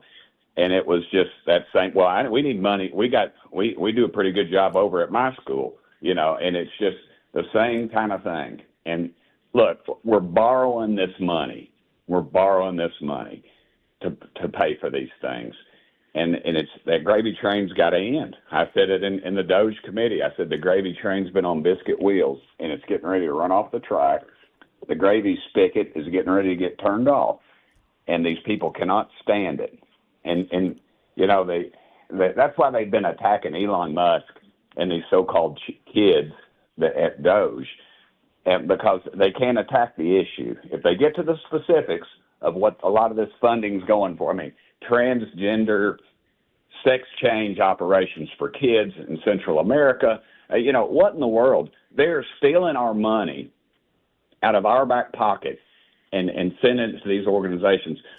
I have a bill to stop the Taliban from receiving $40 million a week that we know of. It's probably closer to $140 million. Now we come to find out that we've been funding terrorist organizations to the tune of billions with a B of your tax dollars. We're borrowing this money from your great-grandchildren. They can't stand it. And the reason they can't stand it is because they're stealing it, and it's going into their pockets. It's funding their campaigns. It's funding. Some of it's just out and out theft. I think you're going to find that's why they're trying to get all this in the courts so they can muddy up the trail a little bit. Do you know what the number one search in the Washington D.C. area was last week on computers? No. Do you know? Criminal defense attorneys. Are you being serious, or is that like a joke? Because that's funny. That's totally serious. I talked to somebody, and they explained it to me. I'm not technologically advanced enough to understand that stuff, but they explained it to me. And if you look to the number of houses that are for sale in Washington, D.C., and that goes well for me because I sleep on my couch because I can't afford to rent up there even. But, I sleep on my couch in my office. But the truth is the reason they're squealing is because they got their hands caught in the cookie jar. They're attacking Elon Musk and these 20-year-olds. I tell you what these 20-year-olds did. Go look in some of our graveyards. Go look at the kids that got killed in Vietnam. We didn't mind sending those kids off. I didn't mind sending my dad, Clarksville High School graduate, off to the Second World War, or my Uncle Roy, who never came home from Europe. We didn't mind sending all these young people to war, but now that they're uncovering all this stuff at Doge, they're calling them a bunch of kids. Yeah. And to me, that's pathetic. Well, they're trying to destroy their credibility. That's what they're trying to do. But these I'm air quoting here, these kids from Doge, they're going down into the code. They are doing, I don't even know if you would call it, this feels like beyond a forensic audit. They're going down into the code to figure out where the waste, fraud, and abuse is. And, the frustrating thing, though, Congressman Tim Burchett, is that, and this isn't just unique to Channel 5, there's a lot of places out there that are saying that, just to go back to the original question, about the and I'm air quoting again, the cuts to life-saving medical research, you're looking at indirect costs. These are administrative costs that President Trump is asking people not to go over 15%. And this is salaries, this is cost to run the facilities and so forth. So there's also a lot of dishonesty in reporting, it seems to me. And that's why I've always believed that the yes or no question, yes or no, do you support Donald Trump cutting the life-saving medical research? Yes or no, Congressman? It's not a yes or no question because there's a lot of nuance and context.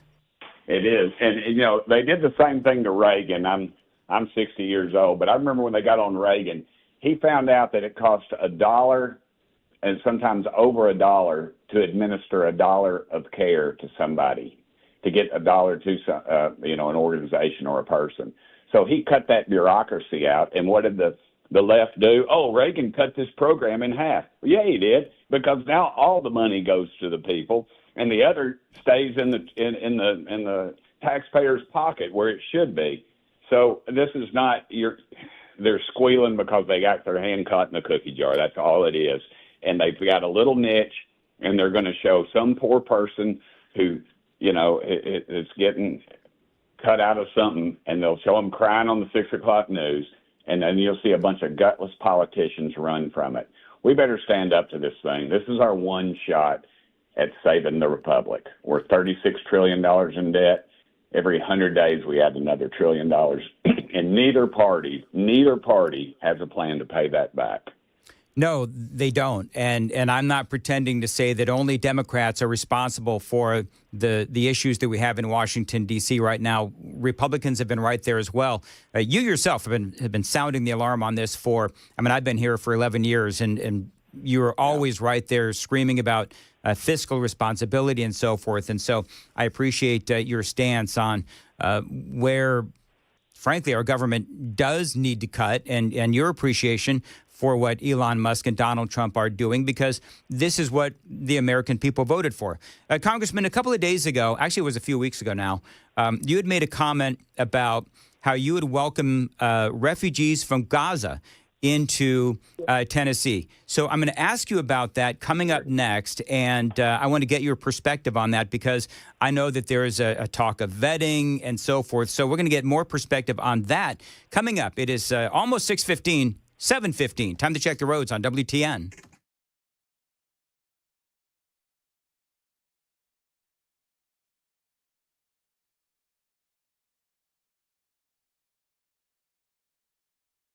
No problems on 24 or 65. We're looking good on 440. I'm Christy O'Brien.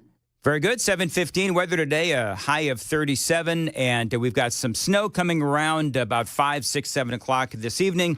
And it's going to snow off and on throughout Wednesday. And full forecast coming up on Super Talk 99.7 WTN. I'm going to paraphrase Congressman Tim Burchett. I'm going to paraphrase what you said a couple of weeks ago. I think you were on CNN or wherever it was. But basically the headline was Tennessee Congressman Tim Burchett is welcoming Gaza refugees into the state of Tennessee. And, of course, there's a lot of controversy about what to do with people from Gaza because Donald Trump wants to, turn it into a resort-style kind of a thing. And the question is what to do with all of these people that are in Gaza while they basically figure out what to do and rebuild and recover. You've got the neighboring nations that don't want these people. And there's a lot going on. Yeah. And you had made that statement. And you had made mention about vetting and so forth. You said that some of the finest people you know are from this area of the world. And so talk a little bit about what led you to make that statement and talk about the reaction.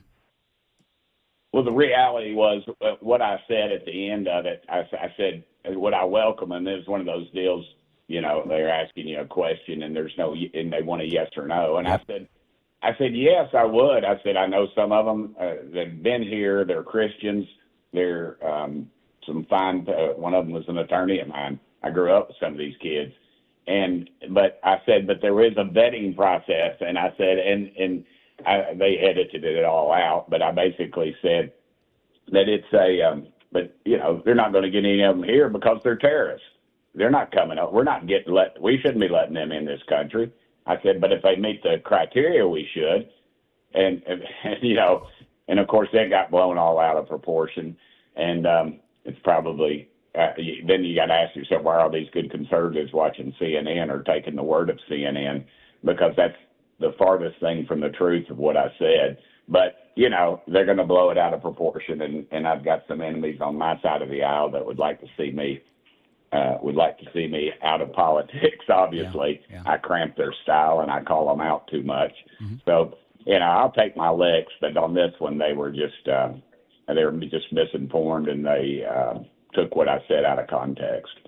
Is there? Let me ask you this, because vetting is, and I will admit to you, Congressman, I had initial reaction at first. It took me a long time to find the actual interview on CNN, which I don't know why it was so hard to find. I'm the king of finding audio.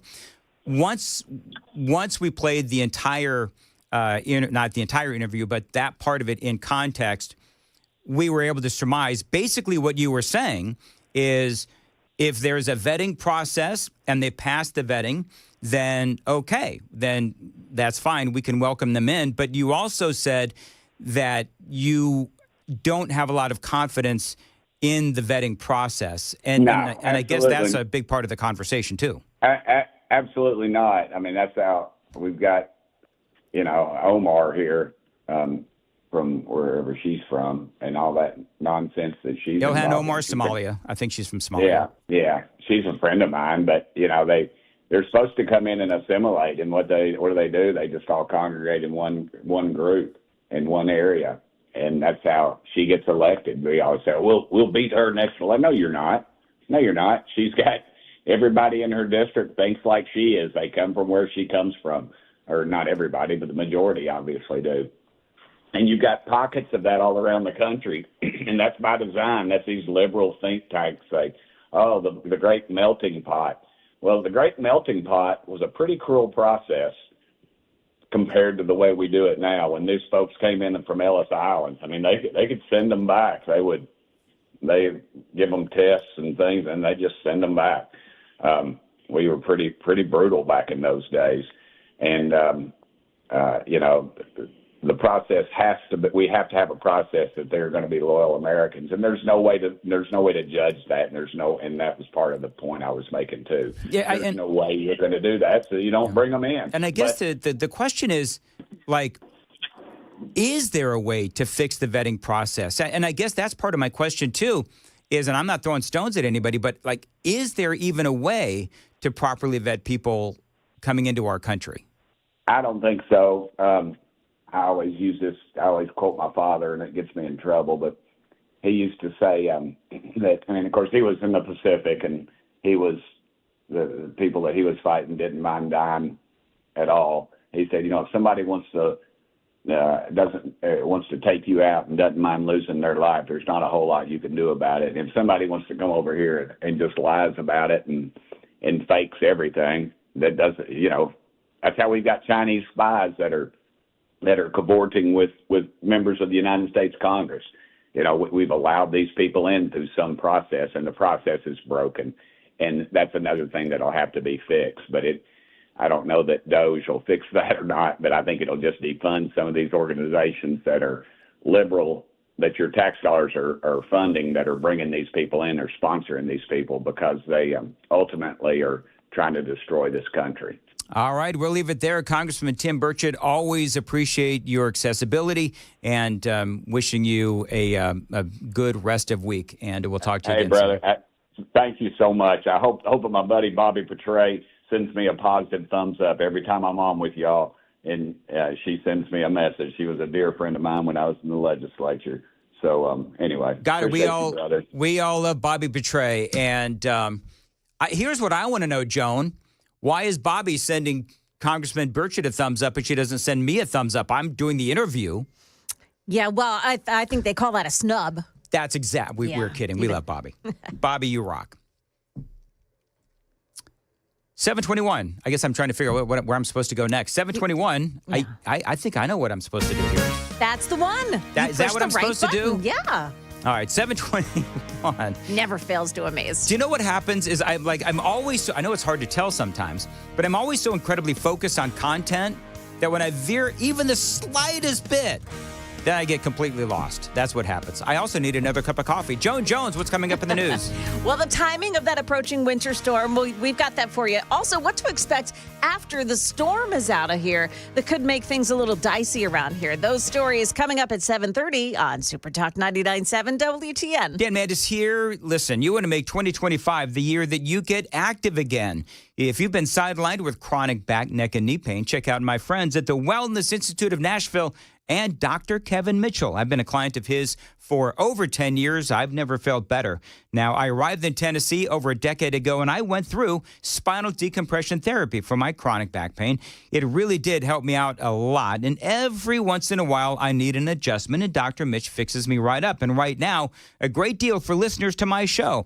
The Wellness Institute of Nashville is offering the Big 47 offer in honor of our 47th president. 47% off spinal decompression. Now, they utilize the latest high-tech equipment in their state-of-the-art facility to provide effective non-surgical solutions. Dr. Mitchell and Dr. Ashley, they're committed to helping you overcome back and knee pain. So call them today. Tell them Dan told you to reach out. 615-246-5009. 615-246. Find them online. Painisbad.com.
$726 Nashville's Morning News on WTN. What could you do with another $75,000 right now, or even a couple $100,000?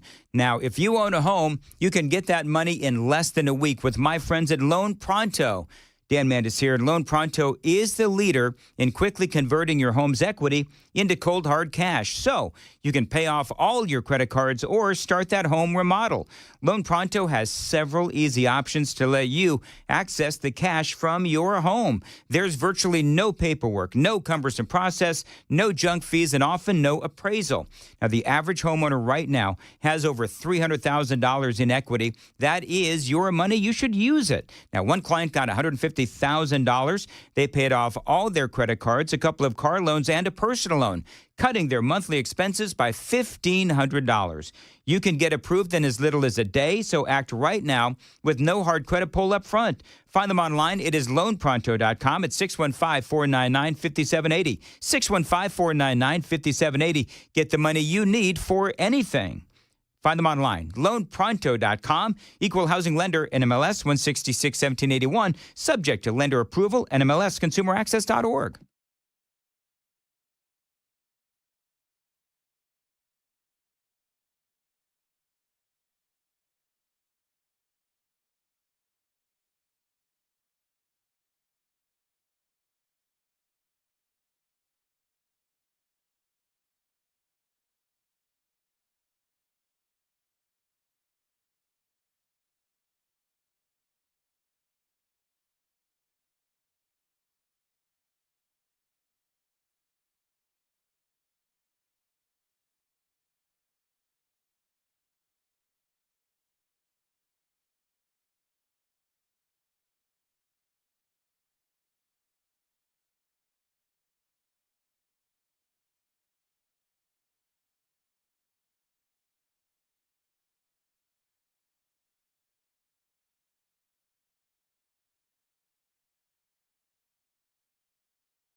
$7:29, Nashville's Morning News on Super Talk 99.7 WTN. From the Super Text line, this is Tim. He says, if you believe there is no waste at Vanderbilt, you are a fool. Congressman Burchett is welcome to use that phrase when he finally speaks to Mr. Phil Williams. Super Text line very active today. Some haters on there, too. Love it. I can feel your anger. And I'll be honest with you, sometimes it actually motivates me. 7:30 on Super Talk 99.7 WTN. Matthew Hurt is coming up next.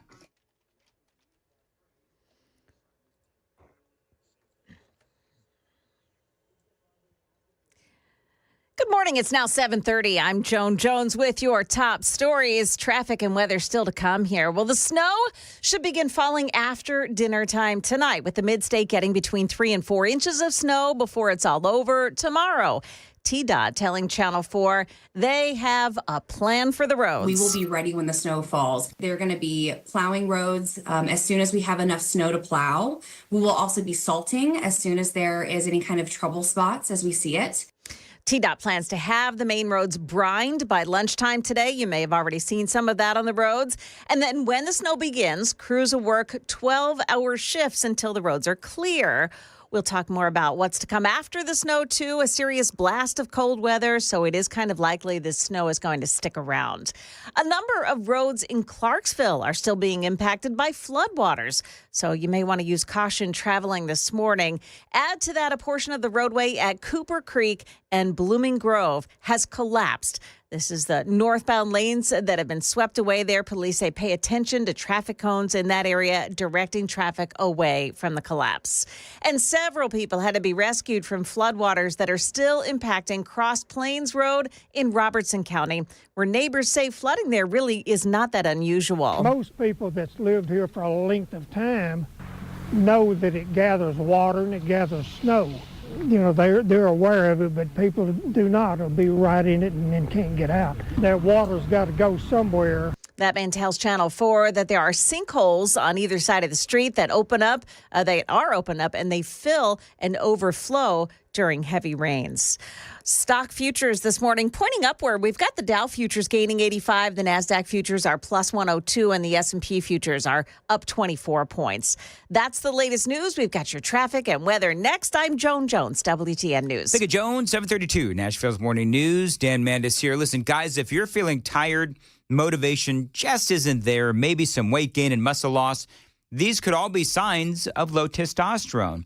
And it's time that you found out for sure with my friends at Low T Center. Now, they make it easy to get your labs checked. It is just a simple test, and with their on-site lab, you're going to get results back immediately. Now, this isn't your typical doctor's office. They simply specialize in treating low T with testosterone replacement therapy, or TRT, for each individual patient. And they've been helping patients for over a decade here in Middle Tennessee, and their treatment plans are optimized for each patient, personalized just for you. There's nothing standard about Low T Center. Everything is customized for you. And by the way, for current patients, Low T Center offers you a $150 referral credit for each new patient that you refer. And at Low T Center, you can also get your health evaluated for treatment with prescription GLP-1 weight loss medications. So get back to your best. Go to lowtcenter.com to book your appointment today. That's lowtcenter.com. Low T Center, reinventing men's health care.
Well, this is slowing you down. We've got an accident on the westbound side of 24. It's just before exit 64.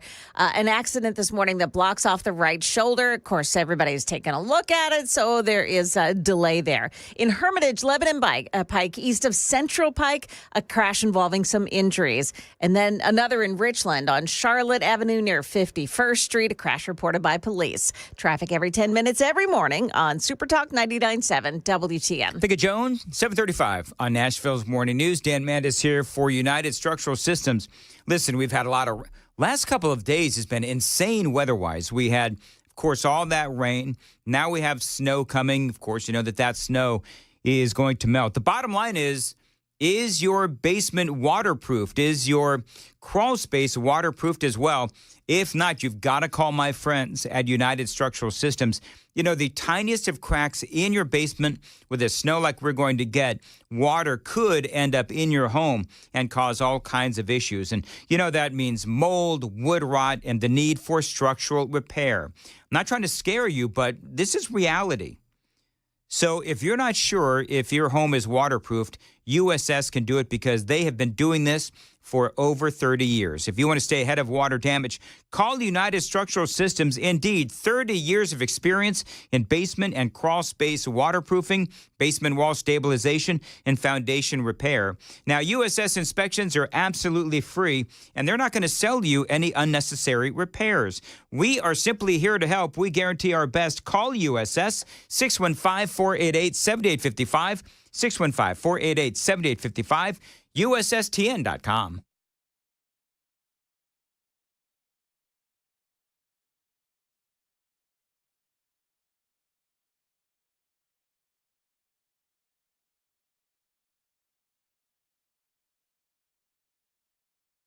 (7:37) Nashville's Morning News on Super Talk 99.7 WTN. Good morning to your friends. I want to welcome onto the program our grassroots political analyst, Matthew Hurt. Matthew, always great to have you on. Are you in Washington, D.C., or are you back home to enjoy the snow? Well, Dan, I am in Arlington, Virginia, right across the river. We're supposed to get a little bit of snow later this week, but shout out to my friends. Drive safe down there, and we've had a couple of snowstorms already, and we may get one later this week. All right, so when I just saw your text message from early this morning. I wish I had the audio, but I don't. But when you and I first met, it was because there was a guy who you were working the polls, and you were working outside of a polling station, and a guy came up to you, and he was angry with you. He was menacing. He was going to mess you up personally, I guess, remember you and so forth. He basically came up and harassing you because you were working legally working outside of a polling station, and you're a Republican, and this guy clearly a deranged Democrat, and the story went viral. And I played the audio at the time. The story went viral, and that is how you ended up on WTN with me. Well, you identified that guy. It took you a little bit, but you identified that guy. I think it was you or somebody else outed him, and now we have an update on that guy. Well, Dan, yeah, it's pretty serious. I don't dox people on the internet, but some internet sleuths discovered the guy a couple of days after the 2023 election in Virginia. We have elections every year. And sure enough, they discovered he was a federal government contractor. He is in the swamp right up here in Arlington.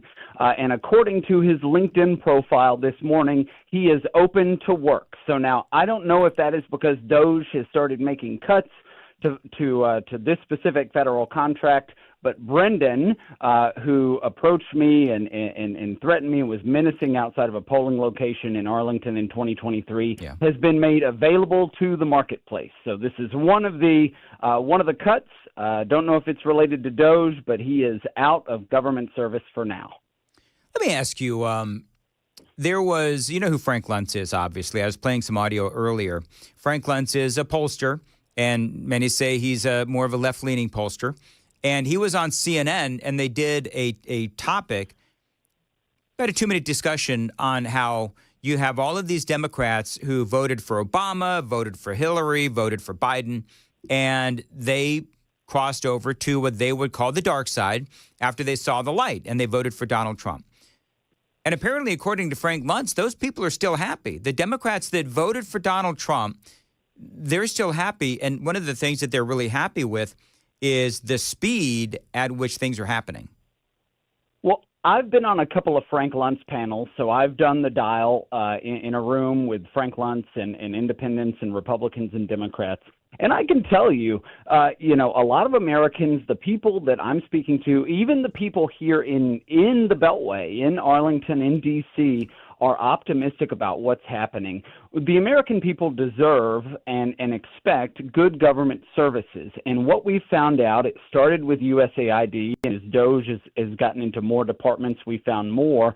There are billions and billions, perhaps even trillions, of waste, fraud, abuse, misappropriated funds, and things, and the American people deserve to know about it. And when they know about it, they get more and more upset. So, you've played some, you read a quote by Steve Cohen, the congressman from Memphis, the Democrat, who is upset about this. But most Americans, and I would even say many, many Democrats, and especially the ones inside D.C., they want to know that their tax dollars are going to effective use of government and what they're supposed to do. And so most Americans, I think, are pretty pleased about this. I guess part of what has been so frustrating to me, obviously, is the fact that, and let's be honest, the media doesn't have any credibility at this point, but at least many in the media don't have any credibility. But there's a falseness or an inaccuracy or an untruthfulness in their reporting. And they're so focused on, Elon Musk, and this is unconstitutional, and he shouldn't have the security clearance and all of these other things. And they're not being honest about what it is that Donald Trump and Elon Musk are doing. And I'm harping on, some of these folks in the media saying that Trump is looking to cut medical research when he's actually not. He's actually cutting the administrative costs. But there's a big difference between those two.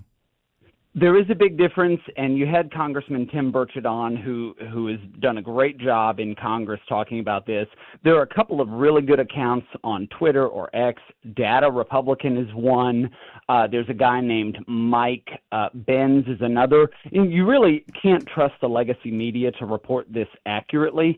Frequently, these dollars are tied up in worthwhile expenditures, and then you get layers and layers of administration and bureaucracy. And when you cut that administration and bureaucracy, those advocates say, oh, no, you're cutting research, you're cutting critical funding, and it's just not true.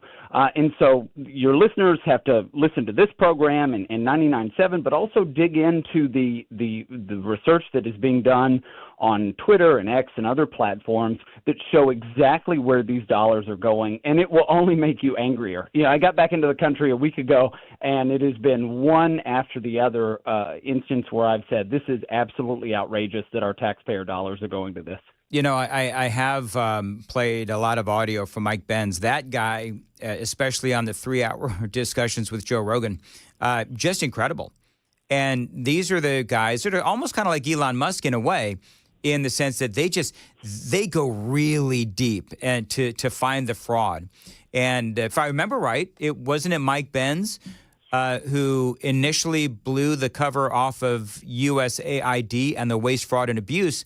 And Elon Musk saw the clips on X, and then he started looking into all of the waste, fraud, and abuse from USAID, and he saw it on Rogan's show, which tells you that you're right. Mainstream media, I think they're just grasping for relevance at this point. Well, Mike Benz covered it, you're right, last year, at the end of last year. And, there are American patriots come in all stripes. Some run for office. Some build a business.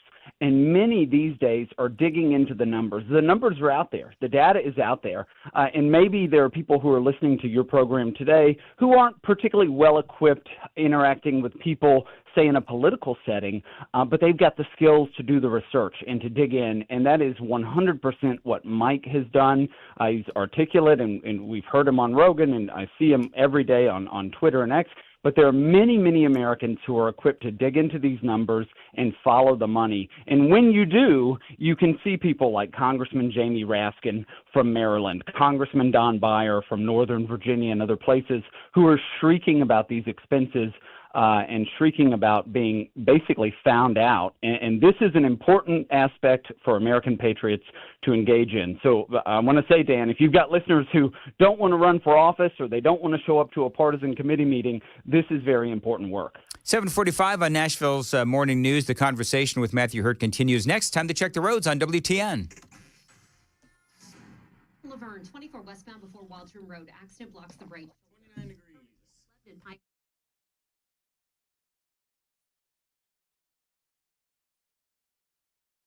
I'm Christy O'Brien. 7:46 on Nashville's Morning News. Weather today, a high of 37. Snow's going to start coming in around 5, 6, 7 o'clock, something like that. It's Tennessee, so you never really quite know.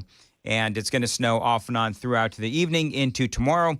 Your complete forecast coming up on Super Talk 99.7 WTN. We were having some fun earlier, Matthew Hurt, with some of these crazy Democrats. Send them all to Mars. There's a new song. You remember that we're talking about Whose Side Are You On? Remember that audio that we played a couple of weeks ago? Well, now... Oh, yeah. Yeah, now we've got these folks that are protesting yesterday. I mean, they're out there and they're singing and they're silly and they sound really, really cringy. Mandate is alive. Why can't the Democrats get out of the 1960s? And why can't they You find know, Dan. They can't. Yeah, Joan says they. What did you say, Joan? They really need people with better voices if they want to do this. Are there no Democrats that can actually sing? Honestly, this is Grammy award-winning content for sure, Dan. These folks are up for awards. You know, Stop the fascists now. There you go. Go ahead. The next level delusion, and of course, you know, the average American sees this and says, what is wrong with these people? And I've said it before, and I get in trouble all the time. And Dan, I'm sure that some of your listeners are white women, but progressive white women have such a disconnection to reality that it is absolutely, and that's a majority of the women who are filming themselves singing these ridiculous songs are progressive white women, and they cannot fathom a reality where a majority of Americans want their taxpayer money to go to the right places, where they want America to be safe at home and abroad, and where they want an economy that is unleashed for every American, regardless of your race or status in your community. And they couldn't carry a tune in a bucket. Never turning back. And the funny thing is that you can tell that they're trying. That you can tell that they're trying. They can't hit it. Now, one more thing. Matthew Hurt is joining us. You said that you'd found out, Tim Burchett, I think it was Tim Burchett, was talking about this earlier, where you see a lot of people selling homes in Washington, D.C. You see a lot of people in Washington, D.C. on LinkedIn, open for work. And now it looks like there's a lot of people that are moving out of Washington, D.C.? So, Dan, I want to caution your listeners. I've spoken to a number of real estate agents, and there is, from what I can tell in the market right now in the D.C. area, we're at about 10% more homes on the market than we were at this time last year. But there's a really good account, Lauren, on Twitter, and she listed 10 addresses yesterday from Arlington. And I pulled the partisan affiliation for each of those just to get an idea. And of the 10, 4 were Democrats, 1 was Republican, 1 was a split household, a Democrat wife and Republican husband, 1 was a swing household, that means they hadn't voted in any primaries, and 3 of them were not registered to vote. It is still too early in these advancements and innovations by Doge and Donald Trump. I ask your listeners to keep their powder dry. It will likely take 6 to 9 months for us to see a housing market that showcases a draining of the swamp. I'd be willing to bet that the household that is a mixed a Republican and a Democrat, I bet you they're getting divorced. Not always. Look, I've got they're just by the numbers in this area. It's hard to date a Republican if you're a male Republican. It happens, but I think there's a lot of peaceful homes by and large for the most part, especially folks who have been married for 20 or 30 or 40 years. You get a lot of these longtime civil servants who are in their 60s, 70s, or 80s. Yeah. And there's a lot of peace at home. I know that when I go home, my girlfriend is not political at all, and so we don't get into these kinds of fights. And but I hope that a marriage that has lasted 20 or 30, 40 years can outlast 4 more years of Donald Trump. Matthew, okay, some final words of wisdom. Gonna keep on moving forward. Go ahead and move forward. Well, I'm ready to move forward, Dan, and this administration is firing on all cylinders. I'm very impressed, and the American people are getting exactly what they voted for, and a lot of that is good stuff. All right, Matthew Hurt, how can folks find you on X? I'm on X at Matthew Hurt, MattheWHurtt. All right, 7:51 on Nashville's Morning News on Super Talk 99.7 WTN. Joan, have you ever dated somebody of the opposite political persuasion? No, I don't think so. Well, you know what? politics really didn't become a thing, like that you needed to know someone's resume on their politics before 2016. I mean, I was long married by that time. So, it was never an issue until just these past years. Do you know what? It's never been an issue until the other side, the Democrats, made it an issue. You know what? So here's something. My husband was not a Republican or a conservative. I knew he was a commie. No, he's not a commie, but he liked to say that he was an independent, that he could take arguments from both sides of the aisle and process them and make a decision based on how he feels about those particular issues. What the left has done over the past couple of years just pushed him right over the edge, and I think he's probably more conservative than you are. Them's fighting words. Yeah. I don't know if you folks saw on the Super Talk TV, but I'm like shocked. Really? Yeah, really. I don't know, Joan. I'm pretty conservative. Yeah. Yeah. I'm very conservative. Why do I feel insulted and on the defensive now? Cage match material. What do you think? Sure. Yeah. Sure. You know what, Joan? Just for that. Trump is not a king. Ouch. I'm just gonna keep playing that over and over again. It's dirty. That's what it's a dirty trick. All right. It's 7:52 on Nashville's Morning News. And Joan Jones has the news today. Joan. Yeah, so there's a dividing line for that coming snowstorm. We'll tell you where the line is and what to expect north and south of it. Also, in one flooded out western Tennessee county, a state of emergency now after a devastating event related to last weekend's rain. Those stories coming up at 8 o'clock. 8 o'clock on Super Talk 99.7 WTN. Thank you, Joan. 7:53 on Super Talk 99.7. And it is February, and nothing says love like gunpowder and lead, like what you find at the Glock store. Now, it is the month of Valentine's Day. Valentine's Day has passed, but listen, over at the Glock store for the entire month of February, you and your significant other can go get not a couple's massage. That's for beginners. That's for rookies. But it's okay. Go get a couple's training session at the Glock store. That's what real men do. In their Shoot 270 indoor shooting rooms. Book a couple's shooting session at shoot270.com. And when you show up, mention my name, Dan Mandis, and you both get trained for the price of one. Now, remember, this is a private shooting room with a personal instructor, a professional that is going to tailor the session to your current level of shooting expertise. And whatever level you're at, they are going to up your game like they did for me. Now, again, remember to book your Shoot 270 indoor range session at shoot270.com. 2-for-1 Valentine's date at the Glock store right now through the end of February. Minutes from the airport and worth the drive from anywhere.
7:57, Nashville's Morning News on Super Talk 99.7 WTN. Good morning to you, friends. Hope you are doing well.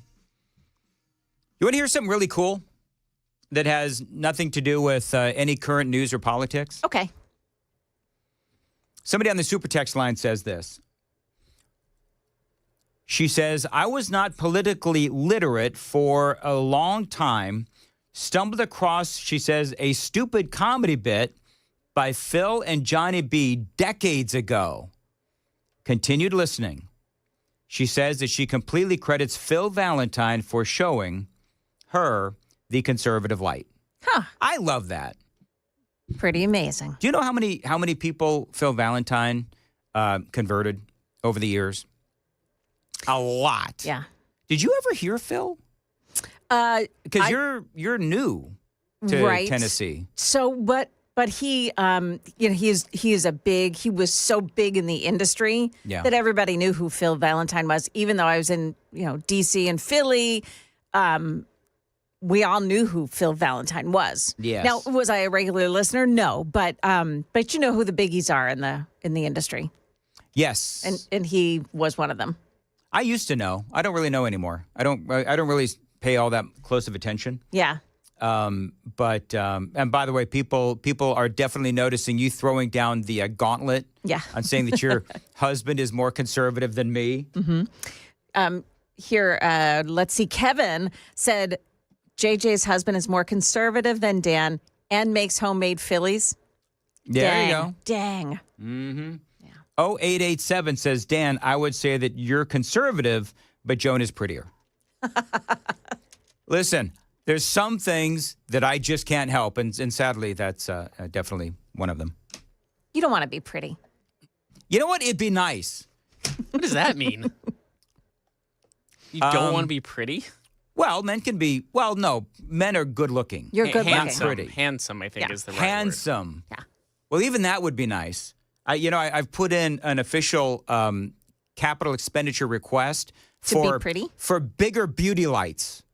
We need bigger beauty lights. Not just the ordinary beauty lights, but you need bigger ones. I need Dan-sized beauty lights. That's what I need. We would have to have a warning before the stream starts, but yeah, too big of lights, it will be shiny. That's okay. May blind viewers. Yeah, but you see, if it blind people, then that's fine because then they can't see my shiny head. There you go. 8 o'clock on Nashville's Morning News on Super Talk 99.7 WTN. Got a lot more straight ahead.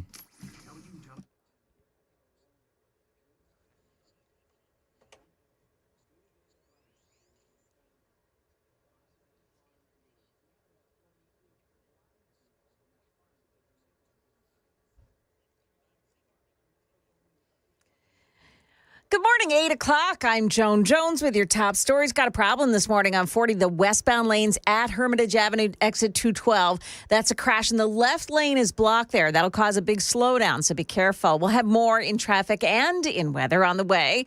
Speaking of weather, the National Weather Service issuing a winter storm warning for parts of Tennessee and southern Kentucky ahead of the expected snowfall that'll start tonight. Now, Channel 4's Stefano DiPietro says you still do have time to make the bread and milk run at the grocery store. The snow doesn't begin to fall until sometime after dinner. The evening hours, a lot of us, that'll be after dinner time, and then continue through our night tonight into very early tomorrow morning, which means impacts for widespread areas for that morning commute tomorrow. Then extreme cold is going to follow Thursday into Friday. That is going to bring about a hard freeze, turning some of this snow potentially into ice for Thursday and into the day on Friday. Now, at the moment, the winter storm warning is for areas north of I-40. It's a winter storm watch to the south of I-40. But what is important here is that we're expecting accumulating snow for all of us. So keep it here on 99.7 WTN. We'll have all the latest snow information for you.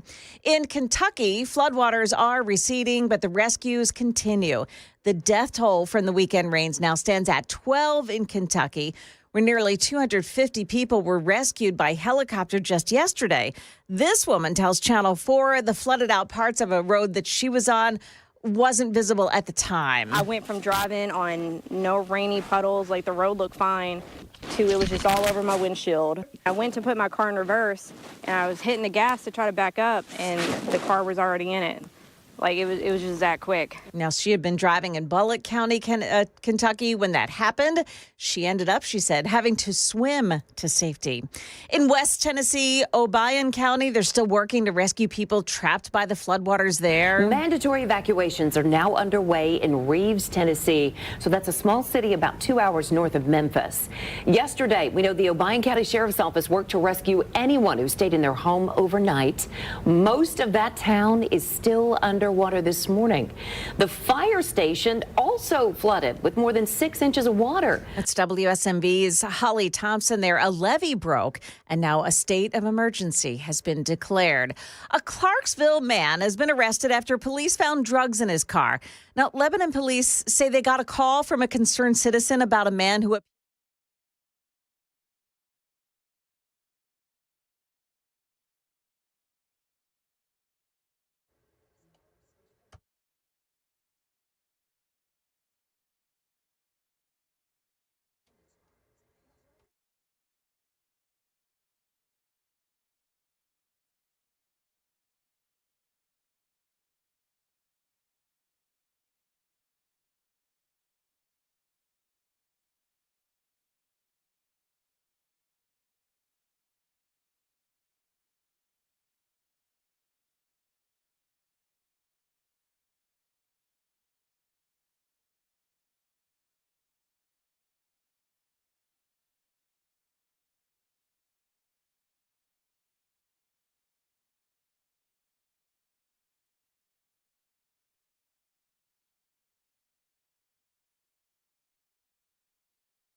South side, I-40 westbound at Hermitage Avenue, exit 212. There's a crash. The left lane is blocked, and it is causing some delays. Got a crash, too, in Hermitage on Lebanon Pike, east of Central Pike. A crash involving injuries there. Traffic every 10 minutes every morning on Super Talk 99.7 WTN.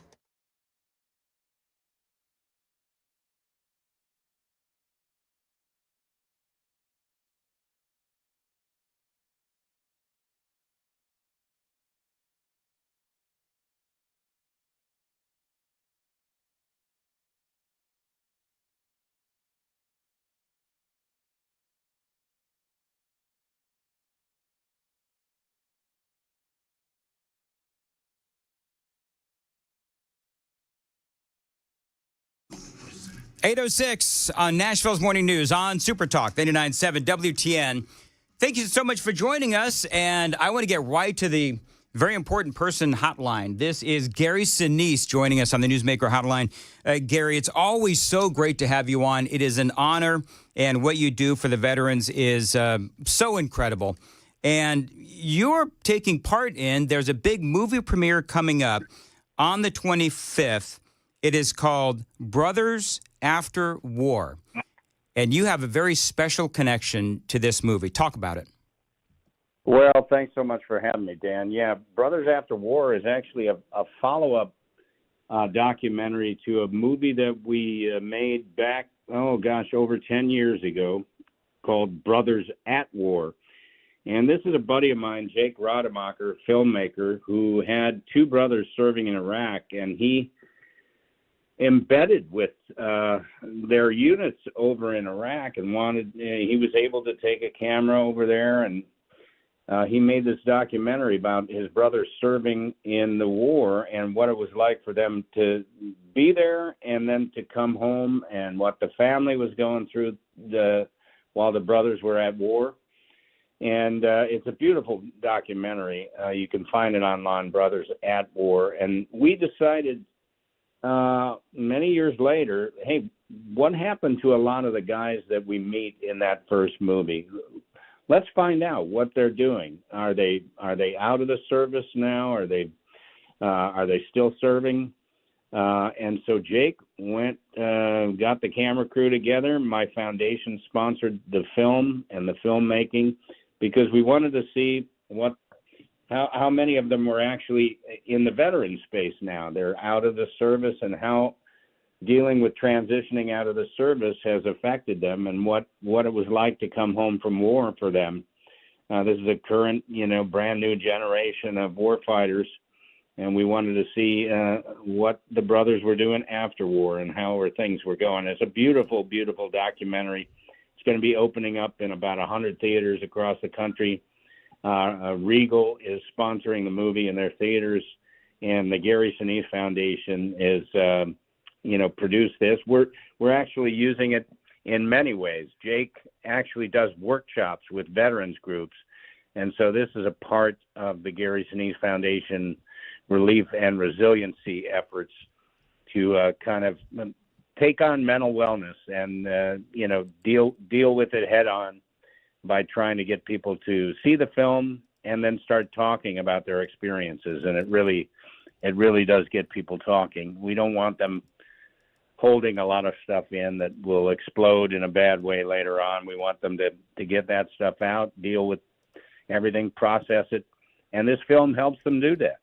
Well, it's very cathartic, I'm sure. I'm not a veteran, but it's got to be very cathartic because one of the things that our veterans tell me, I interview them quite often, is that movies like this, documentaries like this, it helps them realize that they're not alone. So when they see these kinds of movies, it is a reminder that they are not alone.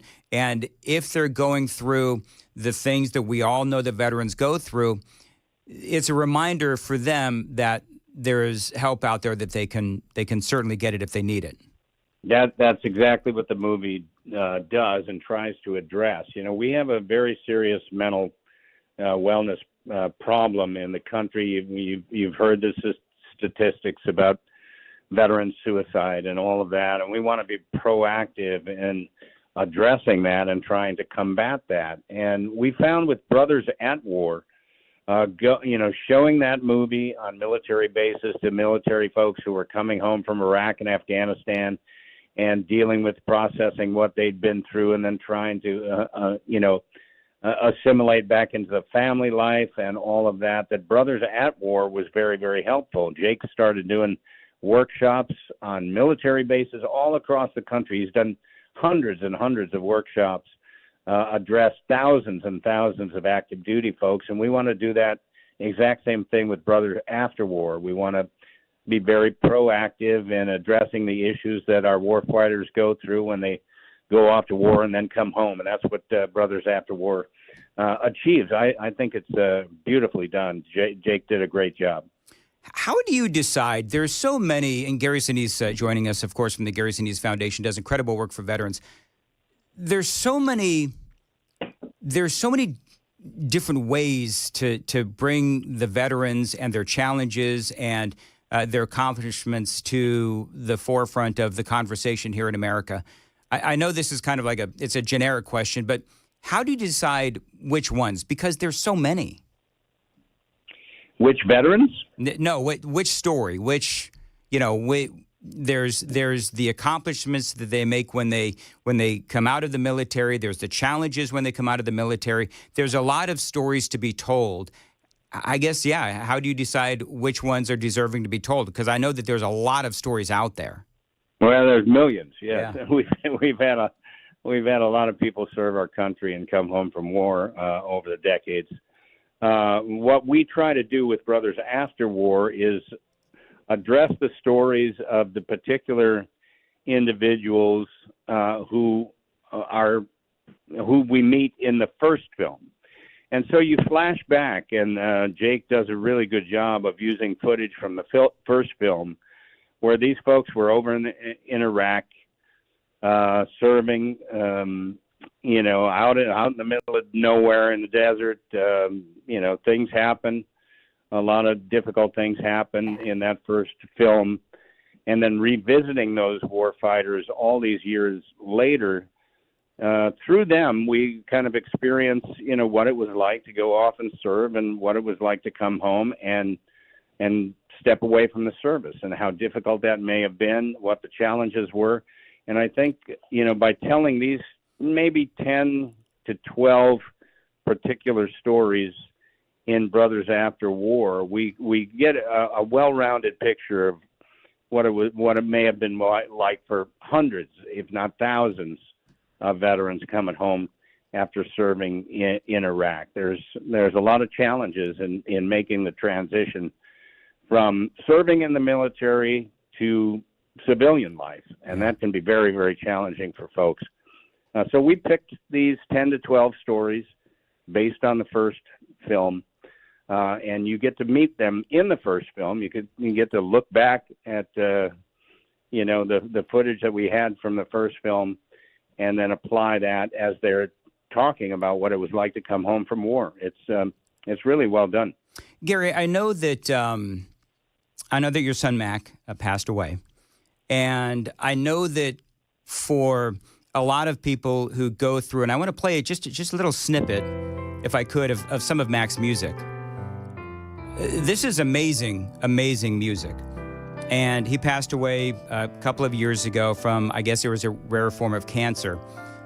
But knowing how appreciative he was of music, have you done a lot of research, or have you worked a lot with veterans who can utilize music as a way to overcome the things that they went through in war? Yes. Well, there are a lot of great programs out there that are engaging veterans, through music and teaching them. I have one buddy, a war fighter named Scotty Hastings. It's really kind of amazing what he did. He was dealing with a lot of post-traumatic stress, and he picked up a guitar, had never played it before, and started to learn, and that has helped him so much. And now he's got a recording contract and wow. everything. I mean, he's got records. Look him up, Scotty Hastings. And Scotty's really an unusual situation, because he had never played before. And all of a sudden he's playing guitar, and then the next thing he knows, he's got a recording contract. And he's writing music, and he's out there, and that helped him heal. And through that, he is encouraging and teaching other veterans and passing it on to how music helped him heal. It really is beautiful. And I know that, you're playing this beautiful piece that my son Mac wrote called Arctic Circles. Yes. And he actually wrote it, in college at USC Music School years ago, and he never finished it. And he was diagnosed with a very serious, rare, incurable cancer that disabled him quite a lot. He was a drummer, a great composer, and he couldn't really play music anymore, and so he was, kind of tucked it away, was fighting cancer. But in the last year of his life, he said to me he wanted to go back and revisit this piece of music he wrote in college and try to finish it. And he went into the studio with his buddy Oliver Schnee, who helped him finish the piece of music, and they went in the studio and recorded with an orchestra. You can see it at Mac Sinise YouTube. You can see the video of the recording session and everything, and that turned into an entire album for him. And I know that through the last year of his life, with the disability that he had and the difficult challenges of fighting this cancer, that having music just helped sustain him, through a lot of very difficult and challenging times. And it turned into an entire album that you can get at GarySiniseFoundation.org. The vinyl is selling at the foundation, and Mac wanted all the proceeds to go to the Gary Sinise Foundation to help our veterans.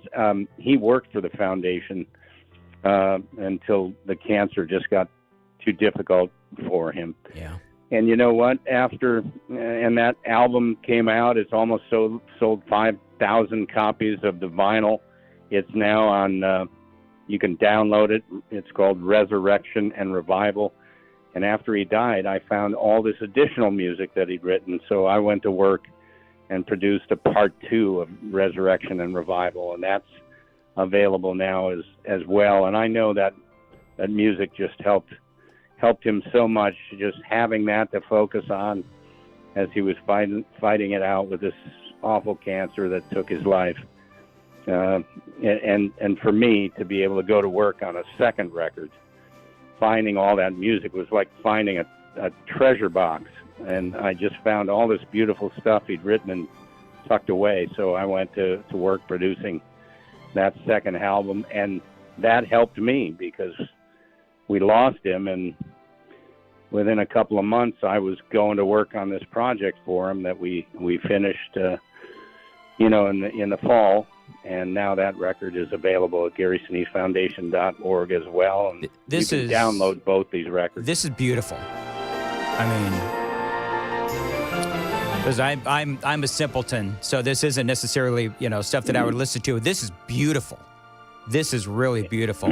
And you're a bass player, of course, so you're a musician too. Gary Sinise joining us, and talk about how you infused. I'm assuming that you were instrumental in teaching Mac the beauty of music. Well, I was just talking to somebody about it. I have a picture of him up. Mac started a podcast at the Gary Sinise Foundation. He was fighting cancer, and he was worried he wasn't going to be able to come into the office. And he wanted to continue with the foundation, and so he wanted something to do from home, and he started a podcast in late 2019, early 2020. And he did a couple of podcasts, and then the cancer fight just became too difficult. So we, after he died, we decided to resurrect the podcast at the Gary Sinise Foundation. We built a podcast studio in his honor. And you can see the podcast at GarySiniseFoundation.org, but on the wall, there's a picture of Mac at 9 years old. First time I put the drumsticks in his hand, we got him some drums, a little starter kit, and he started playing, and he could play right away. I mean, he kind of picked it up very quickly and just kept playing all the way through elementary school and into high school and into college. He went to the Thornton School of Music at USC. I have a very clear picture in my mind of sitting there videotaping him playing for the first time. I put a record on for him that had a very simple rock beat, and he played along with it.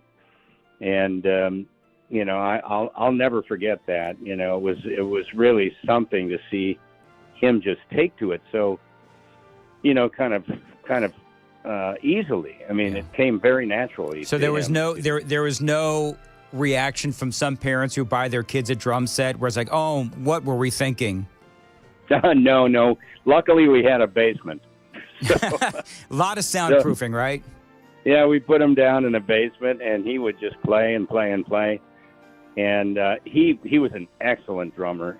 I have a very, very good drummer in my band, very well known, named Danny Gottlieb. And Danny really took to Mac, and Danny's wife, Beth, she's a percussionist as well in my band, and they were good mentors for him. Mac also had another tremendous mentor, a wonderful drummer named Greg Bissonette. We were fortunate. We lived in Los Angeles, and we had access to some pretty good people, some really great people. And they were great mentors to him, and just loved teaching him because he was just kind of like a sponge, and he could do things, very, very naturally. And I just loved watching him. And he played with us. He was our backup drummer when Danny couldn't be there. And there are some YouTube videos. I mean, if you go to Mac Sinise YouTube, there's actually a YouTube video of Mac playing with my band when he's probably about, I don't know, maybe he's 19 or 20 years old. And you can see somebody videotaped me and Mac on stage playing together, and I'm so grateful. I don't even know who made the video, but it's on Mac Sinise YouTube, along with videos of Arctic Circles and Mac playing harmonica on the American classic Shenandoah with an orchestra backing him up. He couldn't play drums or, really even play the piano anymore, but his mom suggested he get a harmonica, and he's laying in the hospital bed teaching himself how to play the harmonica. And if you look at Shenandoah on Mac Sinise YouTube, it's just beautiful to see him playing with the orchestra. And there are a bunch of videos there at Mac Sinise YouTube. I'm here on his YouTube page, and definitely some things I'm going to check out after I get off the air. Gary, it is always so great to speak with you. I know how busy you are, but you take the time to talk to little old us here in Nashville, Tennessee, and I very much appreciate it. Brothers After War, and that is coming out. There's going to be the premiere, red carpet premiere, is going to happen on the 25th. I'm going to get more information on that for folks. How can people find out more information on Brothers After War? You did a great job of telling us about it. Is there a website or some place where people can find out more information? If you go to the homepage of the Gary Sinise Foundation, GarySiniseFoundation.org, right there is the trailer of Brothers After War and some information about it. And then there's also there's stories about Mac and the music. It's all right there at GarySiniseFoundation.org. The movie will open in about 100 theaters across the country. It's a documentary, so Regal is committing 100 theaters to give it space starting on February 28th. I can't wait to see it. I'm going to be there for the red carpet premiere. And Gary, it's always such a pleasure, and thank you for calling in. Fantastic. Thank you, Dan. Thanks for having me. All right, bye-bye. 824 on Nashville's Morning News on Super Talk 99.7 WTN. Joan, I'm going to admit, I got a little weepy there. I don't know how you got through it without crying. I was like, crying. Oh, my God. And here's the problem. The problem is, because everybody knows that I'm a weeper, and so he's describing all of this, and the music is playing in the background, and I don't have my glasses to shield it anymore when I start tearing up. And I'm like, oh, gosh, people can see my eyes. So I did my best to hold it back. You've been exposed. But, oh, my goodness. And that is really good. That Arctic Circles by Mac Sinise. Yes. Holy mackerel. So, I'm going to... Do you know how old Mac was when he passed? I think he was 33. I think he was 33. I could be wrong on that, but clearly musically talented. Yeah. Well, it is, and I come from a family of cancer survivors and kids who have had cancer and so forth. So it is something that I particularly can relate to, and I can't imagine the pain that he went through. But for Gary Sinise, the fact that his son lives on in this music. Yeah. And the fact that he was able to find a bunch of music after Mac passed away. Oh, yeah, that's incredible. Just incredible. Yeah. So good for Gary, and I'm gonna go to that. I think I'm gonna go to that premiere. I'm gonna get the information on it, and I'm gonna go. As soon as we go to a break, I'll get the intel. I'm gonna be honest. I didn't forget about the interview, but we've had so much stuff going on today. I come in from getting my coffee, and Jeff says, Gary Sinise is on the hotline. And it was like an oh crap moment. It's like, oh, yeah. So, but I knew, generally speaking, what it was about. And what a pleasure Gary Sinise is to talk to. He is, and he's such a good guy. He's such a good guy. Have you ever seen the Gary Sinise band? Yeah. Have you? I saw him at the Grand Ole Opry. Oh, not live. I have not seen it live, but I've seen it. I saw them live play at the Opry. Did you? Yeah.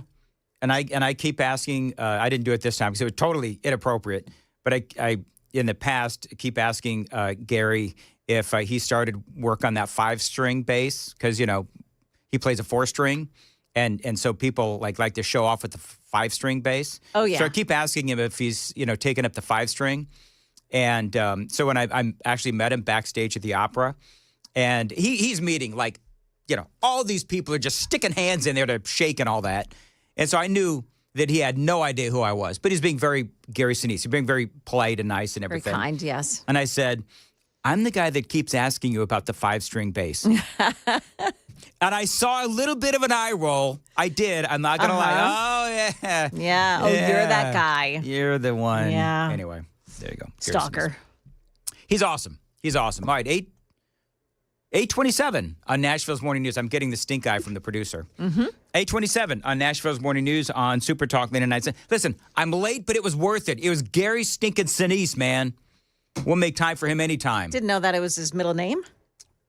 No, it's not, but that's for me, that's how I honor Gary Sinise. Yeah. Because he's awesome.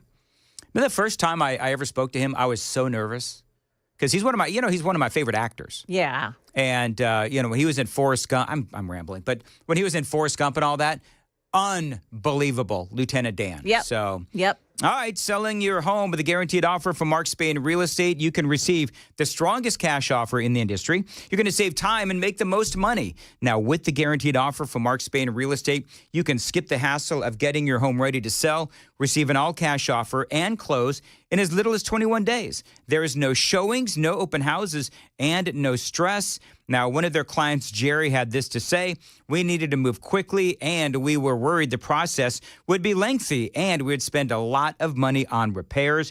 Mark Spain Real Estate got us an offer in just 3 days, and it was over the asking price. It was amazing. Selling your home is a big decision, and who you work with matters.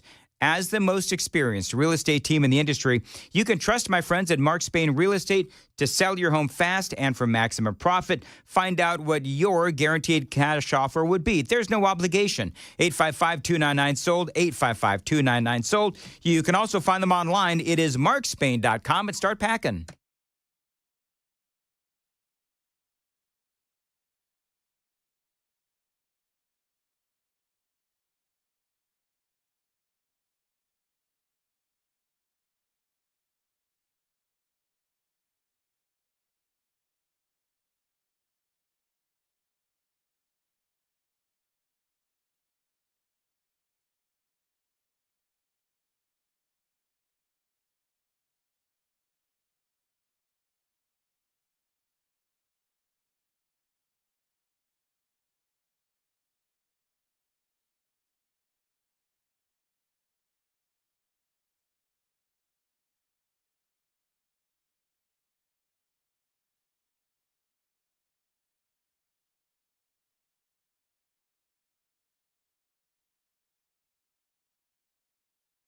Thank you very much. 829 Nashville's Morning News. Dan Mandis here, and springtime is just around the corner, and you need to get your yard ready for barbecues and playing catch.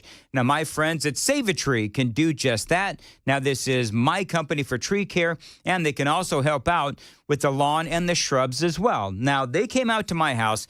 I needed my crepe myrtles pruned and my shrubs cleared. How about you? Now, they can reshape and trim your trees to make them healthier and stronger with Save a Tree.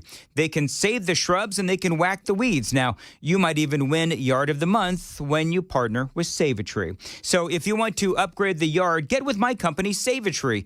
They are your tree, shrub, and lawn experts. See how beautiful your yard can be. Now, set up your own evaluation like I did at saveatree.com. Now, spelling is important here. It is SAVATREE.com, saveatree.com, minus the E, SAVATREE, saveatree.com. It's also really easy to dial. Pound 250 on your smart device, and then say the keyword Save a Tree. That's pound 250, keyword Save a Tree, pound 250, keyword Save a Tree.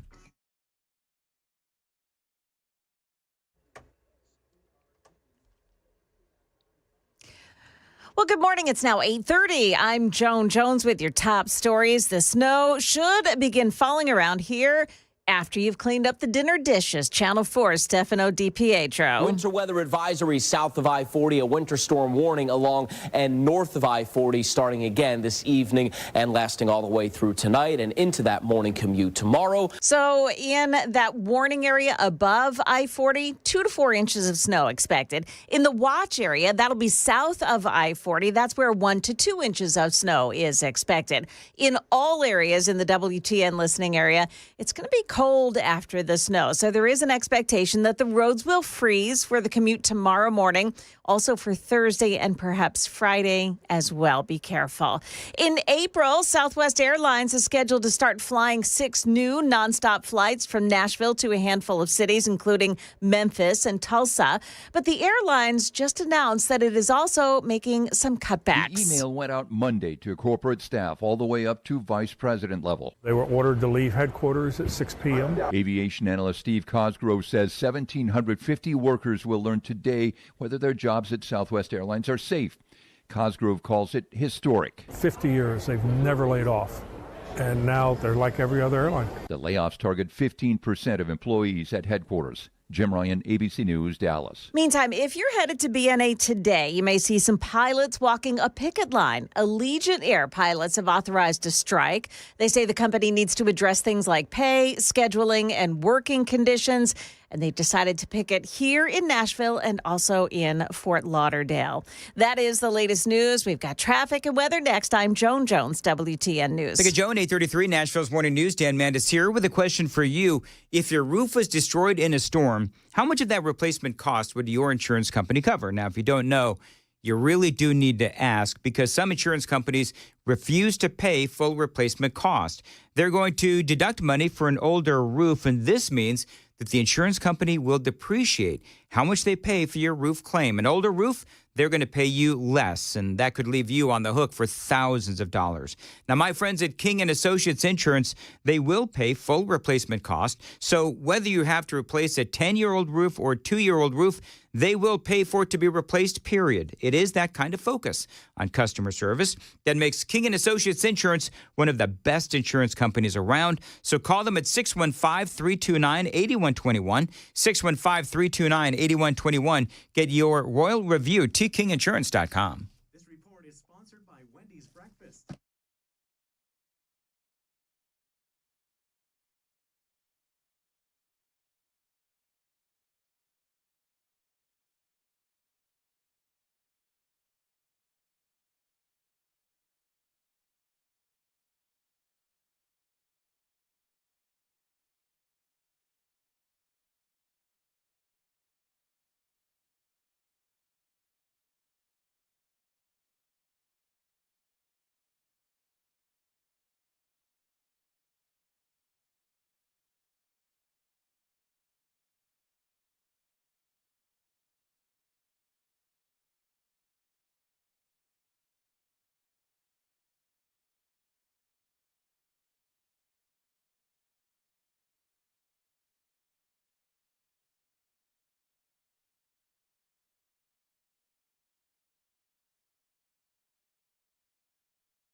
Well, we have a problem this morning, a crash on Fessler's Lane at Fessler's Parkway. That's right there in Nashville. Also on 40, the westbound lanes at the 2440 downtown split, a crash that blocks the left shoulder. Then another one in Goodlettsville on Dickerson Pike at Campbell Road. Traffic every 10 minutes every morning on Super Talk 99.7 WTN. Think of Joan, 8:35, Nashville's Morning News. Every night at homework time, I thank the Lord for my friends at Xfinity Internet. Now, we can stay connected with Wi-Fi coverage that delivers the speed we need, and you can too. Now, you know that a couple of months ago, over the holidays, I did a ton of fill-in nationally and across the country locally, and I can rely on Xfinity for my rock-solid internet that I use to do all of those shows. But it's not just about me. It's about Riker and his homework and his gaming. It is about Amy as she works from home as well. We all do rely on Xfinity. And if there are issues, by the way, Xfinity has 24/7 customer service here for you whenever you need it with in-home Wi-Fi support. And if you're on the go, you can stay connected with over 20 million secure Xfinity Wi-Fi hotspots nationwide. So get the best Wi-Fi for your life, whether it's doing homework with the kids or work for the paycheck. Rock-solid internet is only a phone call away with Xfinity. To get started, call 1-800-XFINITY online, xfinity.com, or you can drop into an Xfinity store today for more details.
(8:38) Nashville's Morning News on Super Talk 99.7 WTN. Welcome on in. This is where we usually do the crisscross. Unfortunately, Chris is apparently sick today. Oh, no way. Yeah. Allegedly. Whoa. Wow. KGB throwing it down right there. Are you calling Chris a liar? He would do liar the same. Pants on fire? He would absolutely do the same for me. Yes, he would, actually. No, but I believe that he is really, he's been, you know what? He's been suffering a little bit over the last, he's been really playing has hurt. been, yeah. Chris Hand has been playing hurt, and he apparently had every intention of coming in. However, he couldn't leave the facilities at home. So he'll hopefully be back tomorrow. You know what? He's got kids. They're the petri dish of, all the things that are going around. Yep. So, yeah, I get it. We all were there. I walk around like Riker at home. It's slightly creepy with a handy wipe. Like everything he touches, I just automatically wipe. Yep. And we all still get sick. So, and imagine having, how many kids does he have? 4. Is it 4? Oh, yep. Okay. Yeah, that's a lot of germs right there. That's a lot of kids, and that's a lot of germs. Yeah. And, back in my day, I had all of 2, and it was, the illness was never ending. So, yesterday we played for you that audio that has been going around. Joan, you remember this, of past Democrats like Bill Clinton and Obama and Joe Biden all sounding kind of Trumpian. The people demand and deserve an active government on their side. But they don't want a government that wastes money, a government that costs more and does less. They voted for change. They wanted a literal revolution in the way government operates. And now you and I must deliver. Budget reform is not an option. It's a necessity. The American people are entitled to transparency. They're entitled to be able to figure out where their dollars are going. The crazy thing, as I said yesterday, hearing Joe Biden, of all people, talking about transparency. And they're entitled to accountability to make sure that we're using the dollars for what we said it was for. But see, the thing is that sounds exactly like Elon Musk and Donald Trump. And so part of what I would ask is, okay, so how do you square what Bill Clinton and Barack Obama and Joe Biden all said, and you can put that right up against Donald Trump, and they're all saying the same thing, Joan? It doesn't make any sense. Nope. Elon tweeted that video out, by the way, and it was great. Elon tweeted that video out saying this is exactly what Donald Trump has been saying, so why all of that hysteria? Now, Caroline Leavitt, she herself has been chiming in on all of this, and she was on Hannity last night. If you just watched that video, but shut your eyes and listened to the words from those Democrat politicians, you would think you are listening to President Trump, Elon Musk, and our entire administration, who are saying the exact same things that Democrat politicians promised the American people they would do for decades. President Trump is just the first president in our lifetimes to actually do it. And now you see the Democrat Party and the mainstream media spiraling out of control about a very simple promise, rooting out waste, fraud, and abuse from our federal bureaucracy. Now, Bill Clinton did actually cut jobs, and he did have a balanced budget back when they actually tried to do such things. They don't even try to do that anymore. But, you know, I got into a conversation with someone from our side, or I should say from my side, you know, a conservative. And one of the things that he said was he loves Caroline Leavitt, absolutely loves her. But then he said, I wish that she could get through a White House press briefing without being demeaning to the Democrats. Now, when this person said that, I thought, wait a minute. We have gone through 4 years of being demeaned. Not to mention the lies and the obfuscations and all, but put all of that aside. What Caroline Leavitt is doing during those White House press briefings, and Joan, you watch these as well as I do, we watch them for sport, is that she's demeaning them, and I'm going to put that in air quotes. She's demeaning them by putting them in their place. And I don't think that that's a bad thing. I don't think it's a bad thing that Caroline Leavitt is putting people in the media in their place because they've had this really uppity attitude for how long now? I mean, that's why in 2016 they were so angry with Donald Trump because he was not their candidate. And so I love what Caroline Leavitt is doing. I love that she is putting them in their place. I love that she's saying, you know what? You've been lying about Donald Trump. You lied about him for 4 years during his first term in office with Russian collusion and all that BS. Then you lied about not only Joe Biden, but also Donald Trump the last 4 years. And now here you are again, lying about Donald Trump. In this case, lies by obfuscation, because I just played you the audio of Barack Obama and Joe Biden and Bill Clinton all saying the same thing that Donald Trump is saying. Yet you've got all of the hair on fire stuff that the media and the Democrats are saying. And it's essentially lies by obfuscation. She is right. The Democrats are using all kinds of lies to try and prevent really this from being exposed. We know that. But what they're managing to do is make themselves look bad. The Democrats, with all of the lies, and the media right along with them, they're saying that, oh, Elon is invading privacy. No, he's really not. That is their latest retort, by the way. There's a great meme out there. I don't know if you folks have seen it. But it says, I give Elon Musk and Doge my permission to audit anyone receiving my tax dollars. Yours truly, American citizen. And I love that. Because you know what? If Elon Musk wants my social security number and he wants my, my address or whatever, go ahead.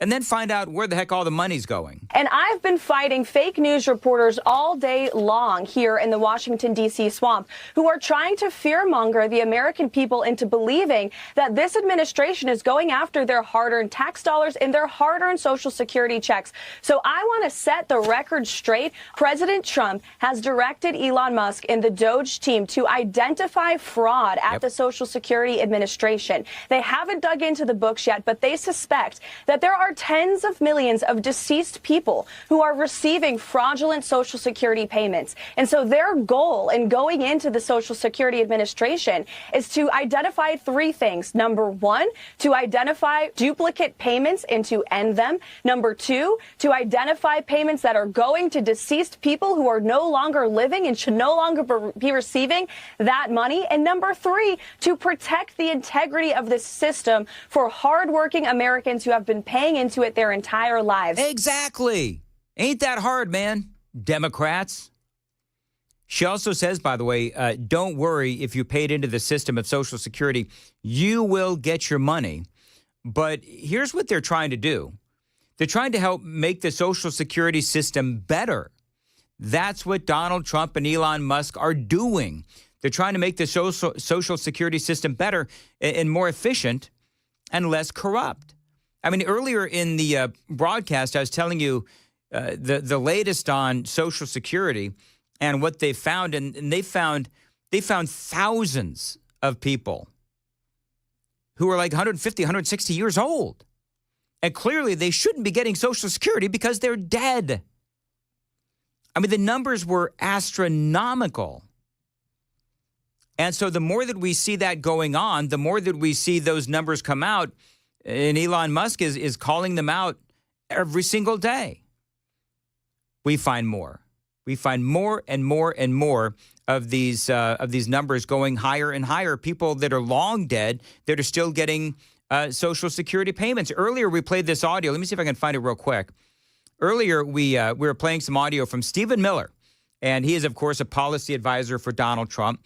And he's been going over the database. He and Elon Musk have been going over this database. And Stephen Miller talks about actual organized fraud rings. As we know, there's a massive amount of fraud in this country. You have, for example, foreign fraud rings. These are foreign nationals who come into the United States. Yep. They use fake Social Security numbers. They use fake identities to steal billions in taxpayer benefits. Yeah, so they're finding a lot. The database included, the Social Security database, included over 1.3 million people between the ages of 150 and 159.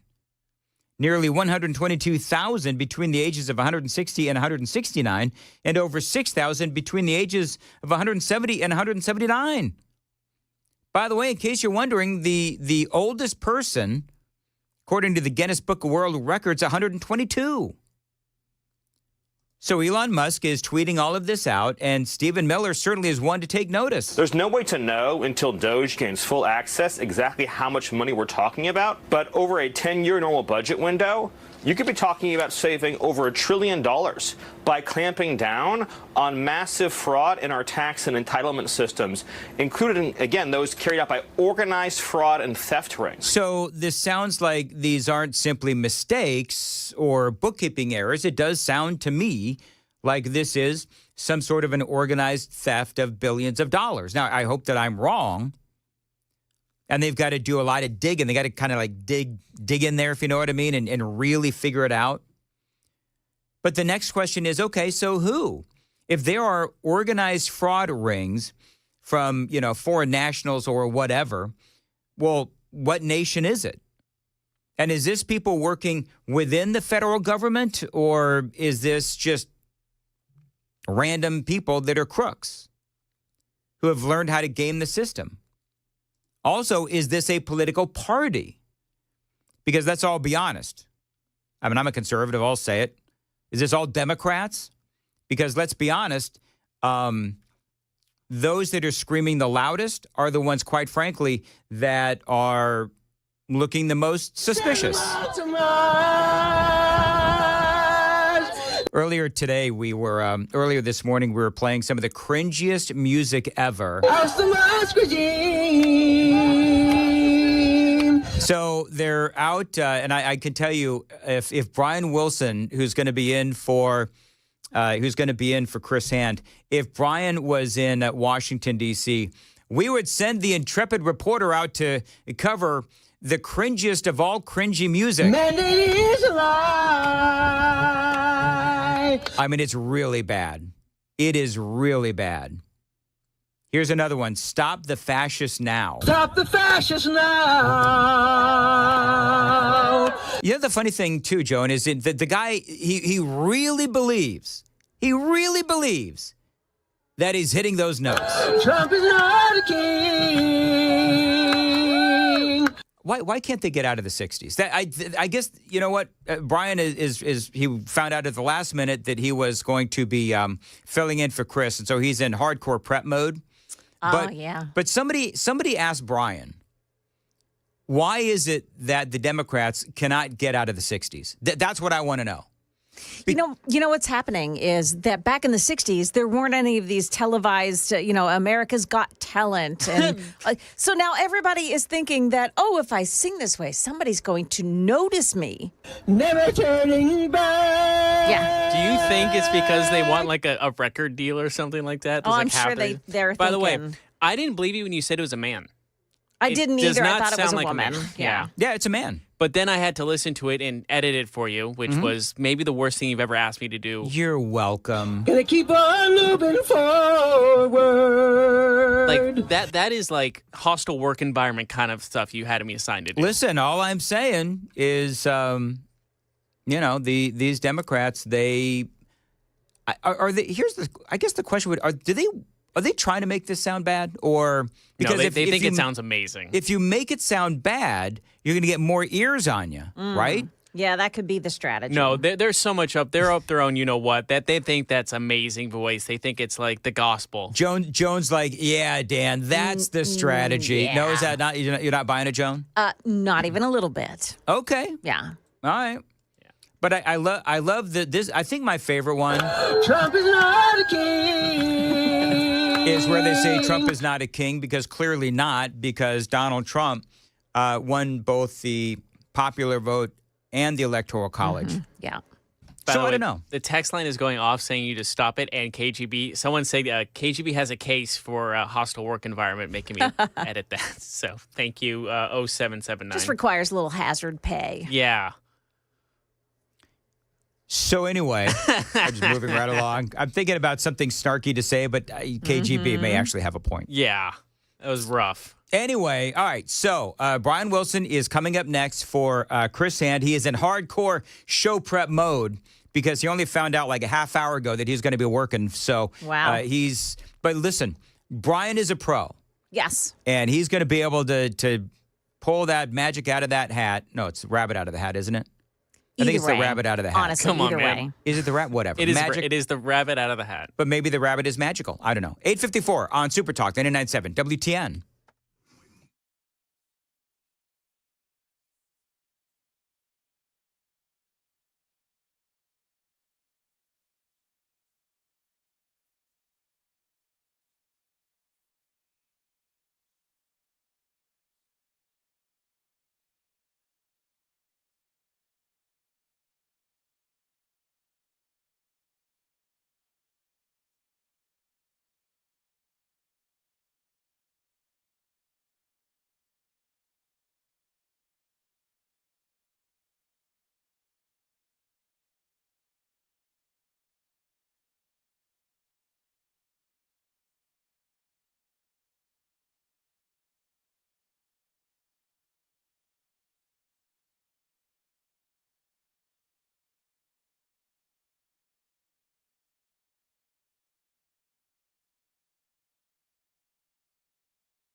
Dan Mandis here, 8:55 on Nashville's Morning News. Listen, Valentine's might be over, but if you're thinking about popping the question, my friends at Brentwood Jewelry can help you. They are here to help you pop the question. Let them help you take the stress out of selecting the perfect engagement ring. They can help you find a beautiful ring in your ideal budget. browse their incredible selection of one-of-a-kind rings, or speak with their custom-designed specialists to create a stunning ring as remarkable as your loved one. Now, a lot of women, they actually want to take part in the process of selecting a ring. Brentwood Jewelry, they, of course, are here to help. And remember, they simply will not disappoint you or your loved one. So check them out, Brentwood Jewelry, online anytime at BrentwoodJewelry.com, 7012 Church Street East, located in the heart of Brentwood, just off Franklin Road. That website, one more time, BrentwoodJewelry.com. As always, tell them Dan Mandis told you to reach out. Brentwood Jewelry, exceptional style, exceptional deals every day for over 50 years. Brentwood Jewelry.